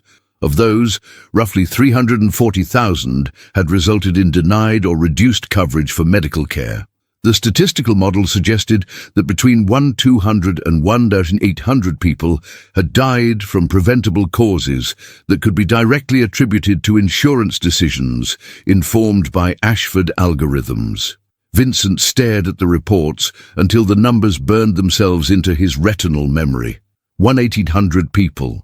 Fathers, mothers, children, grandparents, each one a universe of relationships, memories, hopes, dreams, extinguished by his pursuit of algorithmic efficiency.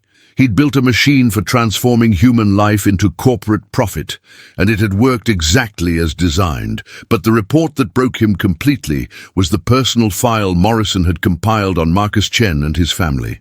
The security investigation had revealed the full scope of Li Wei Chen's medical situation, the mounting bills that were bankrupting the family, the experimental treatment that insurance continued to deny based on algorithms Vincent had personally approved. Marcus hadn't just been exposing corporate malfeasance. He'd been fighting to save his mother's life while working for the company that was systematically denying her care.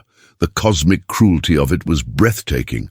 Marcus Chen spent his nights cleaning Vincent's offices while his mother died from the same algorithms that generated Vincent's wealth. The young man had watched his family's suffering transformed into corporate profit margins, had emptied trash cans filled with documents celebrating the efficiency improvements that made his mother's medication unaffordable.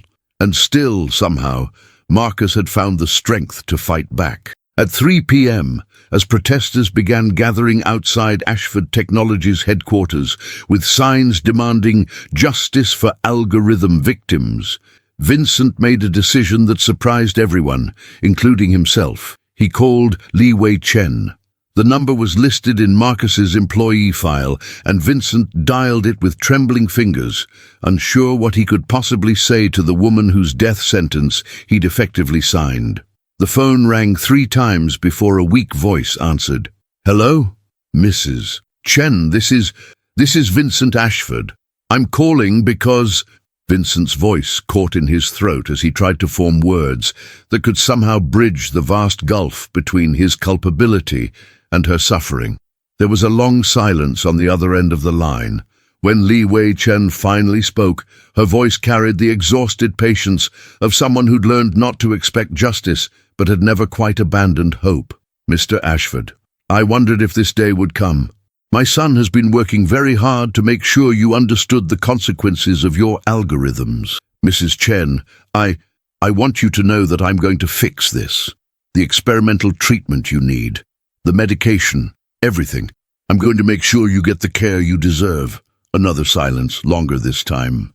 Vincent could hear the sound of medical equipment in the background, the mechanical rhythm of machines helping Li Wei Chen fight for life, while his algorithms tried to deny her that chance. "Mr. Ashford," she said finally, "my son didn't expose your company to save my life. He exposed it to save other people's children, other people's mothers, other families who don't have brilliant sons, willing to risk everything for justice. If you want to fix this, don't fix it just for me. Fix it for everyone." The line went dead, leaving Vincent alone with the weight of wisdom delivered by someone who had every right to hate him, but had chosen compassion instead. Li Wei Chen's grace in the face of his cruelty was more devastating than any congressional investigation or criminal prosecution could be. That evening, as Seattle's lights twinkled below his office window like earthbound stars, Vincent Ashford began writing the most important document of his life. Not a legal defense or corporate response, but a comprehensive confession that detailed exactly how Ashford Technologies had systematized human suffering and transformed it into algorithmic profit. The confession ran 47 pages, one for each documented death the Washington Herald had attributed to his algorithms. But more than admission, it was a plan for redemption that would require him to dismantle everything he'd built and reconstruct it in service of the values Marcus and Li Wei Chen had tried to teach him. Justice, Vincent was learning, sometimes required the perpetrator to become the instrument of their own accountability, and sometimes redemption meant having the courage to destroy what you'd built when you finally understood how much damage it had caused. Outside his window, the city continued its restless sleep, but in a studio apartment across town, a 19-year-old revolutionary was probably helping his mother prepare for another night of fighting for life. And in the morning, Vincent Ashford would begin the long work of ensuring that fight would finally have a chance to succeed. The earthquake that Marcus Chen had set in motion reached its first major aftershock at 6:47 a.m. on Saturday morning, when Congressman Maria Santos, no relation to the diabetes victim whose death had been documented in the Herald's exposé, but the coincidence of names felt like destiny, announced the formation of a bipartisan congressional task force to investigate algorithmic discrimination in healthcare. What we've learned about Ashford Technologies represents just the tip of the iceberg, Santos declared from the steps of the Capitol building, her words carried live on CNN, MSNBC, and Fox News. For too long, we've allowed technology companies to hide behind proprietary algorithms while systematically denying care to America's most vulnerable citizens.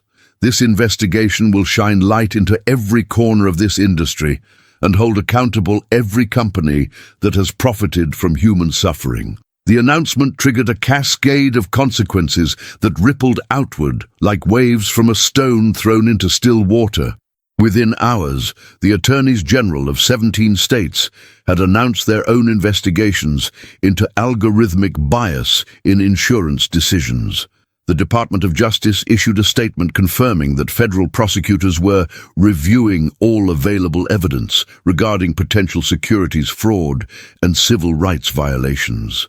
The Food and Drug Administration suspended 3 ongoing drug approval processes that had relied on Ashford Technologies' risk assessment protocols. But the most significant ripple effect wasn't happening in government buildings or corporate boardrooms. It was occurring in hospitals, clinics, insurance offices, and family kitchens across America, as people who had been denied care suddenly found doors opening that had been systematically closed against them. Dr. Sarah Kim had been fighting insurance companies for 8 years, but she'd never understood why her approval rates for experimental treatments had dropped so dramatically since 2021. As chief of oncology at Seattle General Hospital, Dr. Kim treated patients from across the socio-economic spectrum, but she'd noticed a disturbing pattern. Families from low-income neighborhoods were increasingly being denied coverage for treatments that middle-class patients received routinely. The Washington Herald's investigation explained everything. The insurance companies that covered her working-class patients had been using Ashford Technologies' algorithms to identify and exclude high-risk individuals before they could access expensive treatments. The sophisticated mathematical models that the companies described as evidence-based care optimization were actually systematic discrimination tools designed to protect profit margins at the cost of human lives. On Saturday morning, Dr. Kim received 17 phone calls from insurance companies suddenly reversing denials that had been standing for months.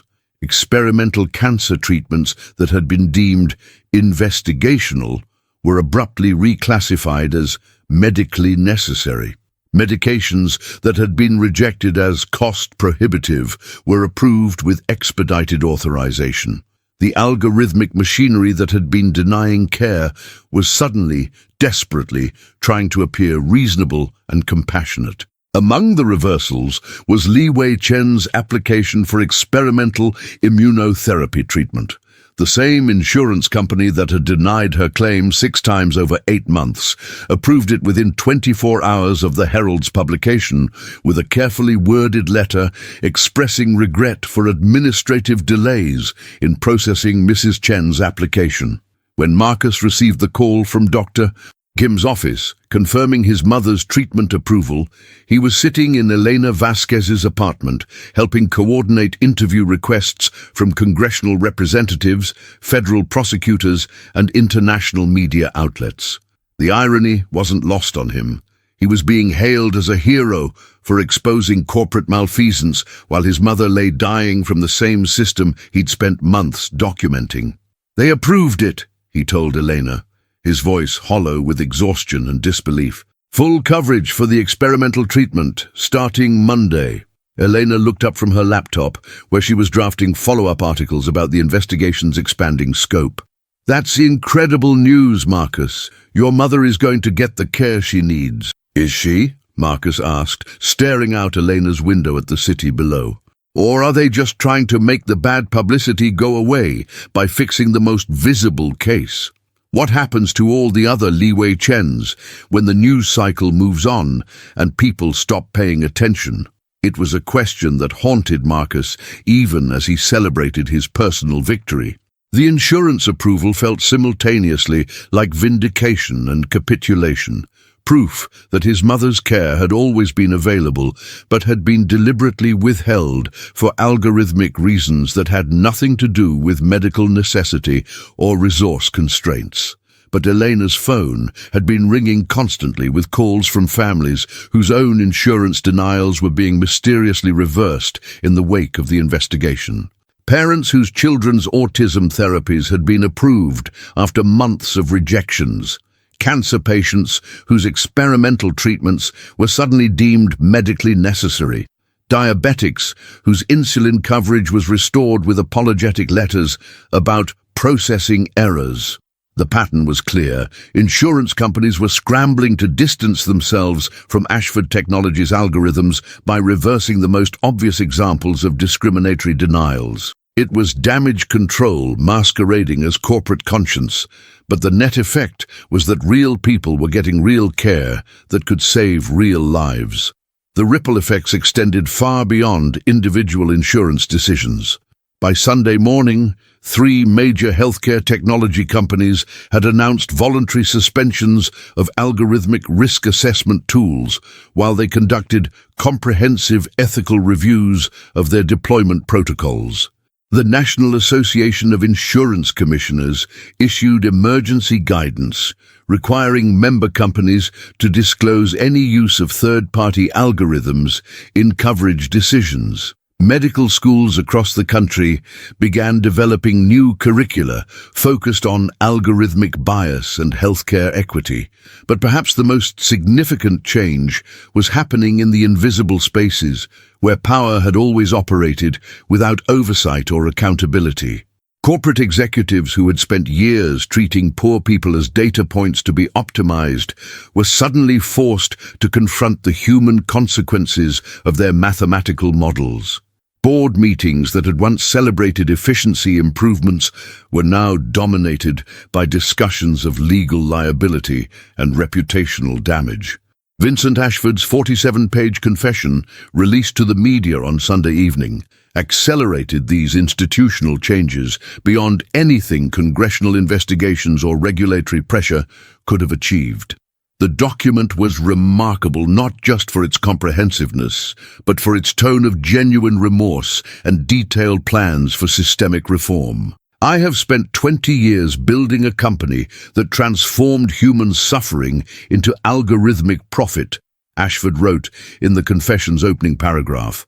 I justified this through abstraction, treating insurance denials as mathematical optimizations rather than death sentences for real people. I can no longer live with the distance between my comfort and their suffering. Therefore, I am committing Ashford Technologies to a complete transformation of our business model, our corporate culture, and our relationship to the communities we have harmed. The confession detailed specific commitments that went far beyond legal compliance or public relations gestures. Ashford Technologies would establish a victim compensation fund with an initial contribution of $500 million, providing financial support to families who had been harmed by algorithmic discrimination. The company would open source all of its healthcare-related algorithms, allowing independent researchers to audit the models for bias and discrimination. Most significantly, Ashford would pivot the company's entire business model toward developing algorithms that expanded rather than restricted access to healthcare.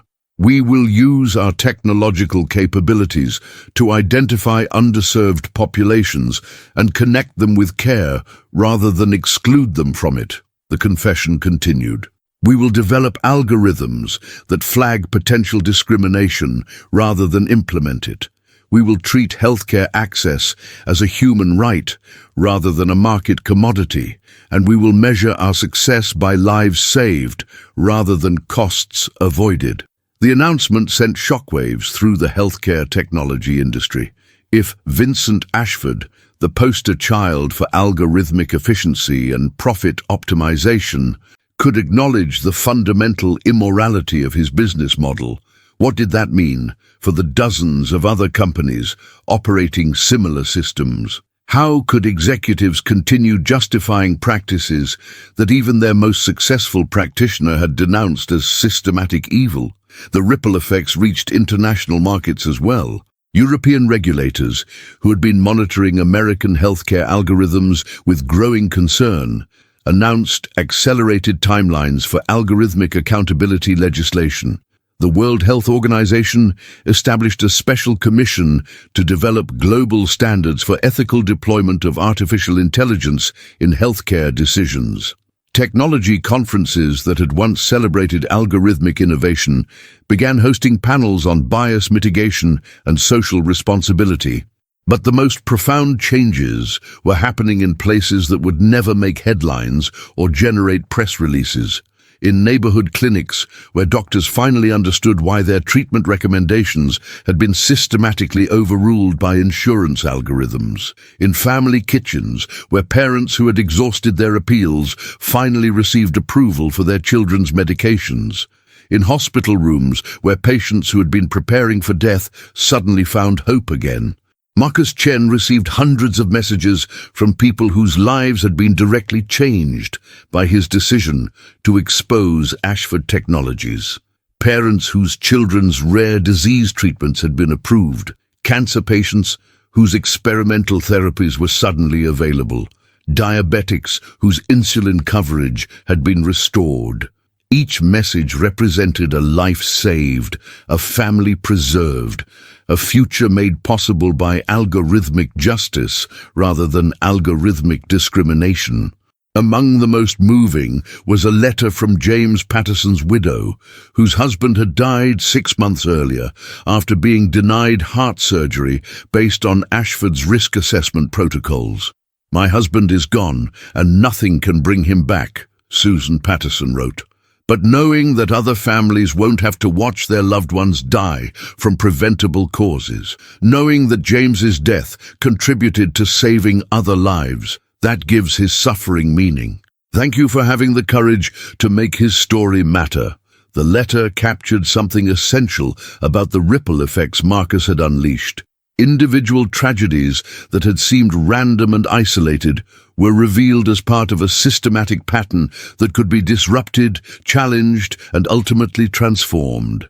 Lives that had been lost to algorithmic discrimination couldn't be restored, but future lives could be saved by ensuring such discrimination never happened again. On Monday morning, as Li Wei Chen began her first round of experimental immunotherapy treatment at Seattle General Hospital, Marcus Chen reported for his final shift at Ashford Technologies. Vincent Ashford had personally asked him to stay long enough to help design the victim compensation protocols and audit the existing algorithmic systems for bias and discrimination. Walking through the corporate headquarters that had once seemed like enemy territory, Marcus was struck by how completely the atmosphere had changed.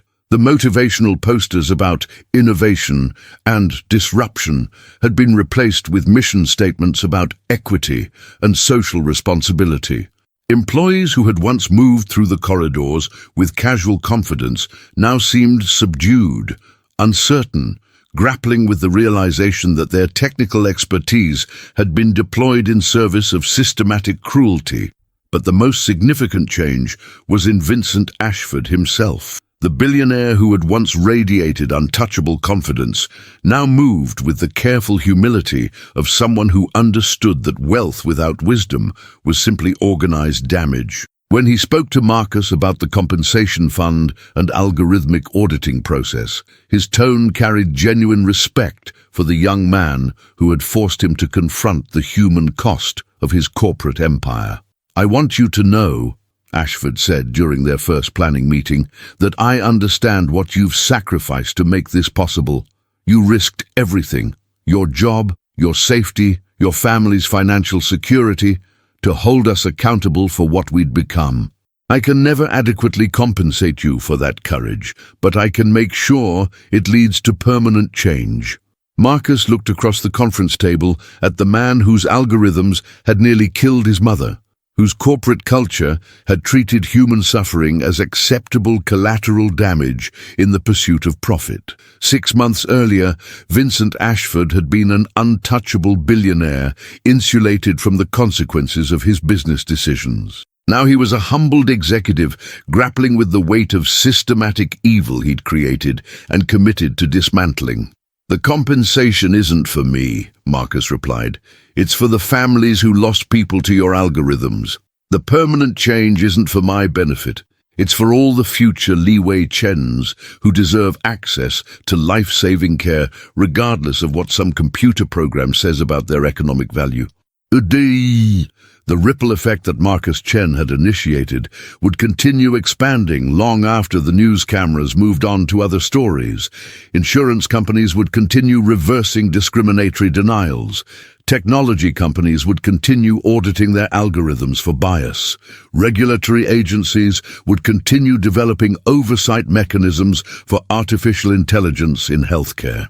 But perhaps the most important ripple effect was the one Marcus couldn't measure or quantify: the restoration of human dignity to healthcare decisions. People who had been reduced to data points were being treated as human beings again.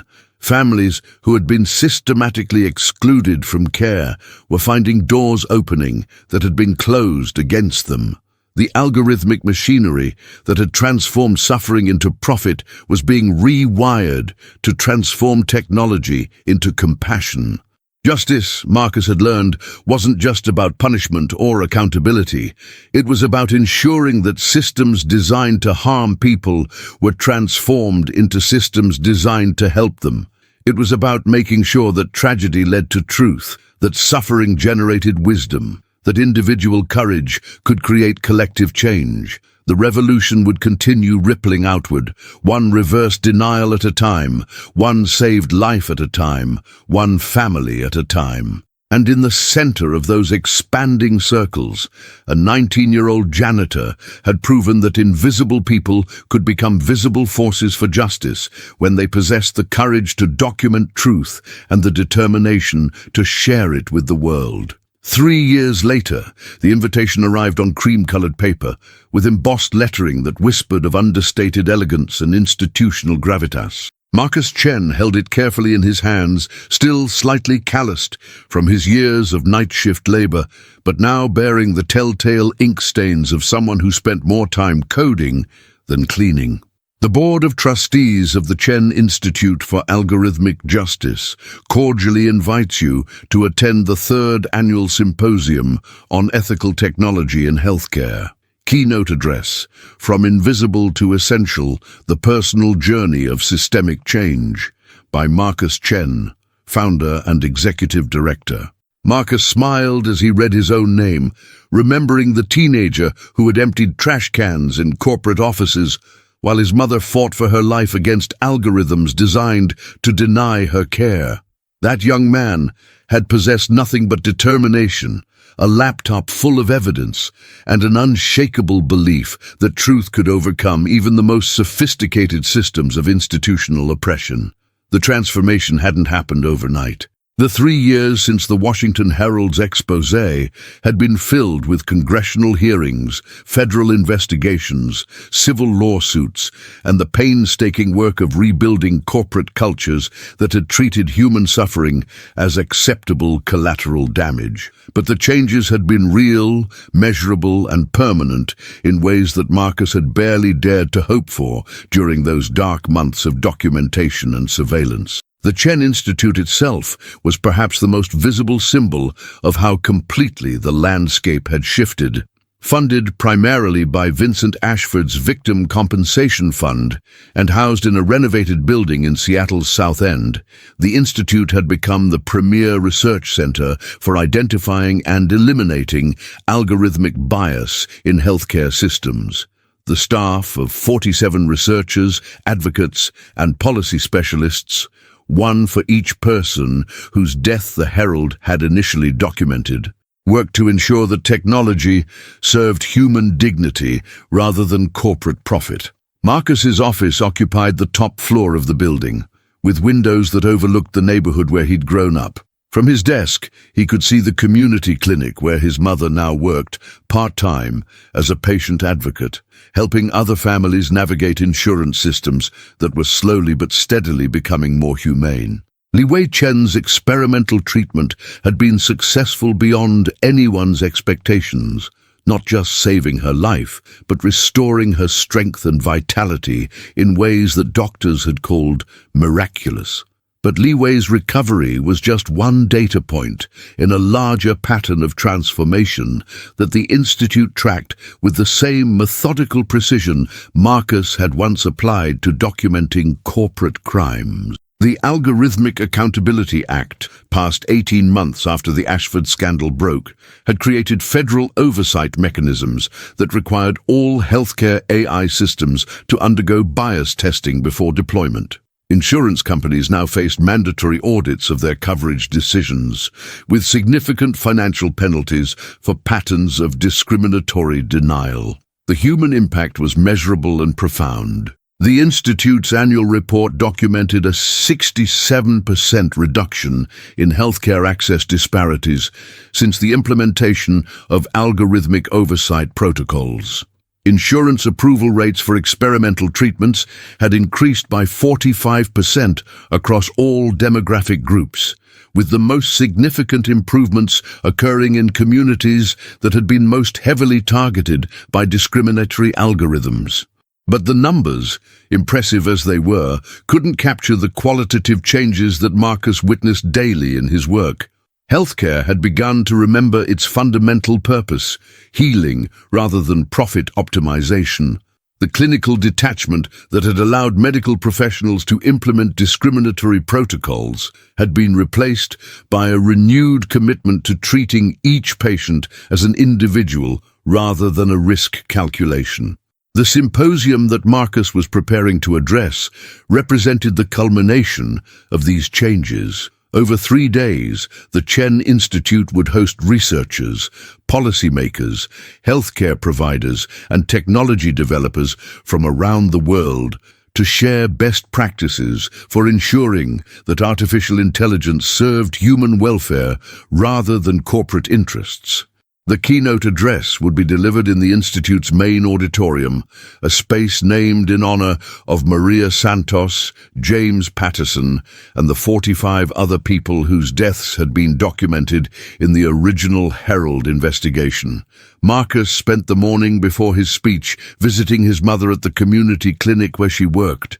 Li Wei Chen moved through the facility with the quiet efficiency of someone who understood both the promise and the peril of complex systems. Her role as patient advocate placed her at the intersection of individual need and institutional capability, helping families navigate insurance processes that were more humane than they'd been 3 years earlier, but still daunting for people without technical knowledge or advocacy experience. The Hernandez family finally got approval for their daughter's cochlear implant surgery, Li Wei told Marcus, as they sat in her small office, reviewing cases from the past week. 6 months ago, the algorithm would have flagged her as high risk because of their zip code and family medical history. Now, the approval went through in 3 days, based purely on medical necessity. Marcus nodded, making notes on his tablet about cases that demonstrated the practical impact of algorithmic reform. Each success story represented years of systemic change, but also individual courage from families who had refused to accept discriminatory denials as inevitable. "What about the Morrison case?" he asked, referring to a complex situation involving experimental treatment for pediatric cancer. "Approved yesterday," Li Wei replied, her voice carrying the satisfaction of someone who had learned to extract victory from systems designed to produce defeat. The insurance company tried to use the old protocols, but the Federal Oversight Board flagged the decision for review. Once they had to justify their denial to independent auditors, they realized they had no defensible basis for refusing coverage. These conversations had become routine over the past year, as the mechanisms for algorithmic accountability matured from theoretical frameworks into practical tools for ensuring healthcare equity. But Marcus never lost sight of what each approval represented: a family preserved, a life saved, a future made possible by the systematic elimination of discriminatory technology. That afternoon, Marcus visited Vincent Ashford at the headquarters of what had once been Ashford Technologies, but was now simply called Ashford Health Systems. The company's transformation had been as complete as its founder's personal reformation, with the corporate culture shifting from profit optimization to social impact measurement. The motivational posters about disruption and innovation had been replaced with mission statements about equity, accessibility, and human dignity. Vincent himself had aged visibly over the past 3 years, but the change wasn't merely physical. The casual confidence that had once radiated from him like heat from a furnace had been replaced by something deeper and more sustainable. The quiet satisfaction of someone who had found purpose beyond personal aggrandizement. When he spoke about the company's new algorithms, designed to expand rather than restrict healthcare access, his enthusiasm was genuine rather than performative. The mortality prediction models we're developing now work in exactly the opposite way, Vincent explained as they reviewed the company's latest research projects. Instead of identifying high-risk patients to exclude from coverage, we're identifying underserved populations to prioritize for preventive care. The technology is essentially the same, but the ethical framework has been completely inverted. Marcus examined the algorithmic specifications on Vincent's computer screen, noting the elegant mathematical structures that had been repurposed from tools of discrimination into instruments of justice. The same technological sophistication that had once systematically denied care was now being deployed to ensure that vulnerable populations received proactive medical attention before emergencies developed. "Have you quantified the impact?" Marcus asked, though he suspected he already knew the answer. The preliminary data is remarkable, Vincent replied, pulling up charts that showed dramatic improvements in health outcomes across previously underserved communities. Early intervention programs guided by our access optimization algorithms have reduced emergency room utilization by 34% in target populations while simultaneously improving overall health metrics. We're proving that preventive care is not just more humane than denial-based systems, it's also more economically efficient. The irony wasn't lost on either of them. Vincent Ashford had become a more successful businessman by abandoning the pursuit of profit in favor of pursuing social impact. The company's valuation had actually increased over the past 3 years, as investors recognized that sustainable healthcare technology required ethical frameworks rather than exploitative ones. But their conversation was interrupted by Vincent's assistant, who informed them that Eleanor Vasquez had arrived for the scheduled interview about the upcoming symposium. The journalist who had helped expose Ashford Technology's original crimes had become the Institute's unofficial historian, documenting the transformation process with the same methodical precision she'd once applied to corporate malfeasance investigations. Elena entered the conference room carrying a recorder and a notebook filled with questions about the long-term implications of algorithmic accountability legislation. Her Pulitzer Prize for the Ashford Technologies exposé sat on her desk at the Washington Herald, but she considered her ongoing coverage of healthcare reform to be more important than any individual award. I wanted to ask you both about sustainability, Eleanor said after setting up her recording equipment. 3 years is long enough to demonstrate that systemic change is possible, but how do we ensure that these reforms survive changes in political leadership, economic pressure, corporate restructuring? It was a question that kept Marcus awake at night, though he'd learned not to let perfect become the enemy of good. The mechanisms they'd built, federal oversight, algorithmic auditing, victim compensation systems, were robust enough to survive typical bureaucratic changes. But they required constant vigilance from people who understood that justice was a process rather than a destination. The most important protection is cultural change, Marcus replied. We've demonstrated that ethical technology is not just morally superior to exploitative systems, it's also more effective at achieving positive outcomes. Healthcare providers, insurance companies, technology developers, they've all seen evidence that treating people as human beings rather than data points produces better results for everyone involved. Vincent nodded in agreement. The business case for algorithmic justice is now so compelling that reverting to discriminatory systems would be economically irrational. We've proven that expanding access to care reduces overall costs while improving outcomes. That's not ideology, it's mathematics. Elena smiled as she transcribed their responses, remembering the different kind of mathematics that had once governed healthcare algorithms.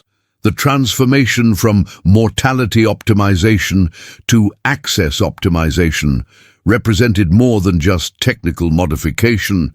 It was evidence that complex systems could be fundamentally redirected when enough people demanded change. After Elena left to prepare her article about the symposium, Marcus and Vincent stood at the conference room window looking out at Seattle's skyline. The city looked different now, though the changes were subtle rather than dramatic. The same glass towers housed the same corporate headquarters, but the decisions being made inside those buildings were guided by different values, different assumptions about human worth, different definitions of success. Do you ever wonder what would have happened if we hadn't met on that bus? Vincent asked, his voice carrying the philosophical weight of someone who had learned to measure time in lives saved rather than profits accumulated. Marcus considered the question, thinking about all the alternative timelines that might have unfolded if he'd chosen a different seat, if Vincent had taken a private car, if either of them had been just a few minutes earlier or later in their routines. But the encounter hadn't been random, he realized. It had been the inevitable collision between a system designed to hide its cruelty and a person determined to expose it. "I think we would have met eventually," Marcus replied. "Maybe not on a bus, maybe not in exactly the same way, but systems that operate in darkness eventually encounter people who insist on bringing light. The specifics might have been different, but the outcome would have been the same." That evening, Marcus returned to his apartment, larger now, in a better neighborhood, but still modest by choice rather than necessity, to review his keynote speech one final time. The text had been revised dozens of times over the past month, but he wanted to ensure that every word served the larger purpose of inspiring continued vigilance against algorithmic discrimination. The speech began with his personal story. A 19-year-old janitor watching his mother die while working for the company whose algorithms were denying her care. But it expanded beyond individual narrative to examine the broader implications of technological accountability, the ongoing work of ensuring that artificial intelligence served human dignity rather than corporate convenience. 3 years ago, I believed that my mother and I were powerless against systems too large and too sophisticated for ordinary people to challenge, Marcus had written.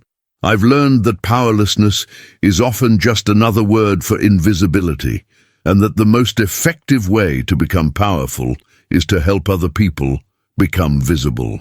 The algorithms that once excluded and discriminated can be transformed into tools that include and elevate. Technology that was designed to divide us can be reconfigured to unite us, but only if we remain committed to the principle that human beings are more important than mathematical models, that individual dignity matters more than algorithmic efficiency. The speech concluded with a challenge to the audience. The work is not finished. It will never be finished as long as complex systems can be manipulated to serve narrow interests rather than broad welfare. Our job is not to create perfect institutions, but to create accountable institutions. Our responsibility is not to eliminate all bias, but to ensure that bias is always visible, always challengeable, always subject to correction by people who understand that justice requires constant vigilance. As Marcus reviewed his prepared remarks, his phone chimed with a message from his mother. "Finished my shift at the clinic, helped 12 families today get the care they needed. Still amazed that this is my life now, instead of fighting for my own care. So proud of my brilliant boy who made this possible." Marcus smiled and typed back, "So proud of my wise mother who taught me that knowledge must serve compassion. See you at the symposium tomorrow." Indeed. The next morning, as Marcus prepared to address an audience of researchers, policymakers, and advocates from around the world, he thought about the distance he'd traveled from that night shift janitor emptying trash cans to this moment of standing before people committed to ensuring that technology served human welfare. The journey hadn't been easy or simple, but it had been necessary in ways that transcended personal ambition or professional achievement. The Chen Institute's main auditorium was filled with people whose work carried forward the mission that Marcus had begun with nothing but a laptop full of evidence and an unshakable belief in the possibility of justice. They came from universities and hospitals, government agencies and advocacy organizations, technology companies and community clinics.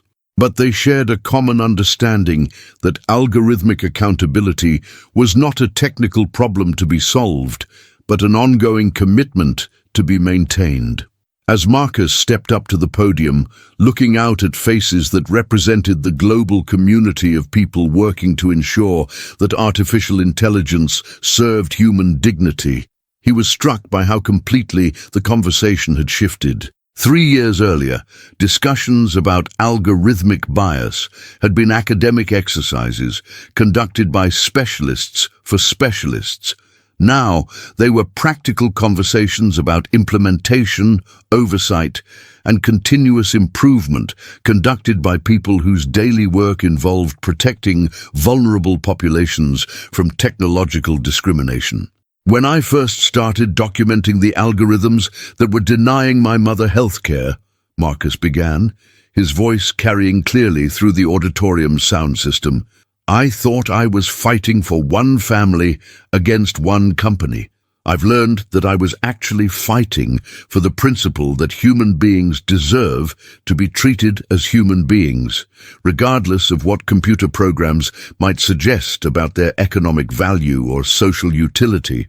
The audience was quiet, attentive, recognizing that they were hearing not just from an expert in algorithmic accountability, but from someone who had personally transformed abstract policy concepts into concrete human outcomes. Marcus continued, building from his personal narrative toward the broader implications of their collective work. The legacy of algorithmic discrimination is not just about the people who were harmed by biased systems, he said, looking directly at the section where Li Wei Chen sat with other patient advocates.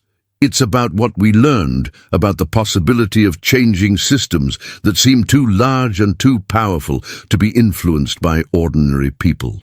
It's about the discovery that invisibility can be transformed into influence, that documentation can become disruption, that individual courage can generate collective change. Marcus paused, thinking about Vincent Ashford, who was sitting in the front row taking notes with the focused attention of someone who understood that learning was a lifelong process rather than a completed achievement.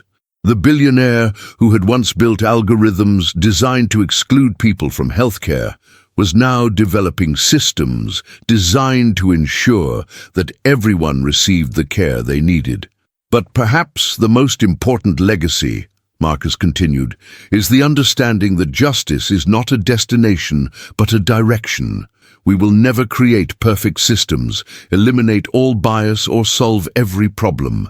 Our responsibility is to create systems that are transparent, accountable, and responsive to evidence of harm. Our job is to ensure that when algorithms make decisions about human welfare, those decisions can always be questioned, always be appealed, always be corrected by people who understand that mathematics must serve morality rather than replace it. The speech continued for 37 minutes, weaving together personal narrative, policy analysis, and philosophical reflection into a comprehensive examination of what it meant to hold complex systems accountable to human values. But what resonated most with the audience was Marcus's fundamental message. Change was possible, justice was achievable, and ordinary people possessed extraordinary power when they refused to accept cruelty disguised as efficiency. During the question and answer session that followed, a young researcher from MIT asked about the emotional cost of challenging powerful institutions. Marcus thought about the months of exhaustion, fear, and uncertainty that had preceded the Herald's publication, about the risk his family had taken in confronting algorithms that literally held his mother's life in mathematical balance. The cost of fighting injustice is always significant, he replied. But the cost of accepting injustice is always higher. My mother almost died because I initially accepted that algorithmic discrimination was too sophisticated and too powerful to challenge. I learned that the most dangerous assumption any of us can make is that harmful systems are inevitable rather than constructed, unchangeable rather than improvable. The symposium continued for 2 more days, with workshops, panel discussions, and collaborative sessions focused on practical strategies for ensuring that artificial intelligence served human welfare. But the conversations that mattered most happened in the margins. Over coffee between sessions, during shared meals, in quiet moments when people who had dedicated their careers to protecting vulnerable populations could reflect on how completely the landscape had changed. Elena Vasquez captured many of these conversations in her coverage of the symposium, documenting not just the formal presentations, but the informal connections that represented the true legacy of Marcus Chen's courage 3 years earlier. Healthcare providers sharing strategies for identifying algorithmic bias, technology developers collaborating on ethical frameworks for AI deployment, policy researchers coordinating advocacy efforts across multiple jurisdictions. What struck me most, Elena wrote in her final article about the symposium, was the quiet confidence that pervaded every conversation. These were people who had seen proof that complex systems could be changed, that powerful institutions could be held accountable, that individual courage could generate collective transformation. They weren't just hoping for a more just world, they were actively building it, one algorithm at a time. The article concluded with a reflection on Marcus Chen himself. 3 years ago, he was an invisible 19-year-old janitor, fighting to save his mother's life. Today, he directs an institute that has influenced healthcare policy around the world, established new standards for technological accountability, and demonstrated that justice is not a luxury for people with power, but a necessity for everyone who believes in human dignity. His transformation from invisible to essential represents more than personal success. It's evidence that the most powerful force for social change is often the courage to document truth and share it with people who care enough to act. On the final evening of the symposium, Marcus stood again at his office window, looking out at Seattle's skyline. The city lights twinkled below like earthbound stars, each one representing lives that were better, safer, more dignified because algorithms now served human welfare rather than corporate profit. Somewhere in those lights was his mother, probably grading papers from her evening class in patient advocacy. Somewhere was Vincent Ashford, working late on algorithms designed to expand rather than restrict healthcare access. Somewhere was Elena Vasquez, writing articles that continued to hold powerful institutions accountable to human values. The legacy was not his alone, Marcus realized. It belonged to everyone who had chosen courage over comfort, documentation over denial, transparency over concealment. The Chen Institute would continue its work long after he moved on to other challenges, because the mission had become larger than any individual contribution. Algorithmic accountability was now woven into the fabric of healthcare policy, supported by institutional mechanisms that would survive changes in leadership, economic conditions, and political priorities. But perhaps the most important legacy was the simplest one, the understanding that invisible people could become visible forces for justice when they possessed the courage to document truth and the determination to share it with the world. The revolution had been digitized, documented, and deployed by someone the system had taught to be invisible. And in becoming visible, Marcus Chen had helped ensure that no one else would have to fight alone against algorithms designed to deny them the care they deserved. The lights of the city continued to twinkle below, each one a reminder that justice was not just possible, but practical, not just desirable, but achievable, not just individual, but collective. The legacy would continue rippling outward, one life at a time, one algorithm at a time, one act of courage at a time. And in a world where technology served human dignity rather than corporate convenience, that was legacy enough for anyone.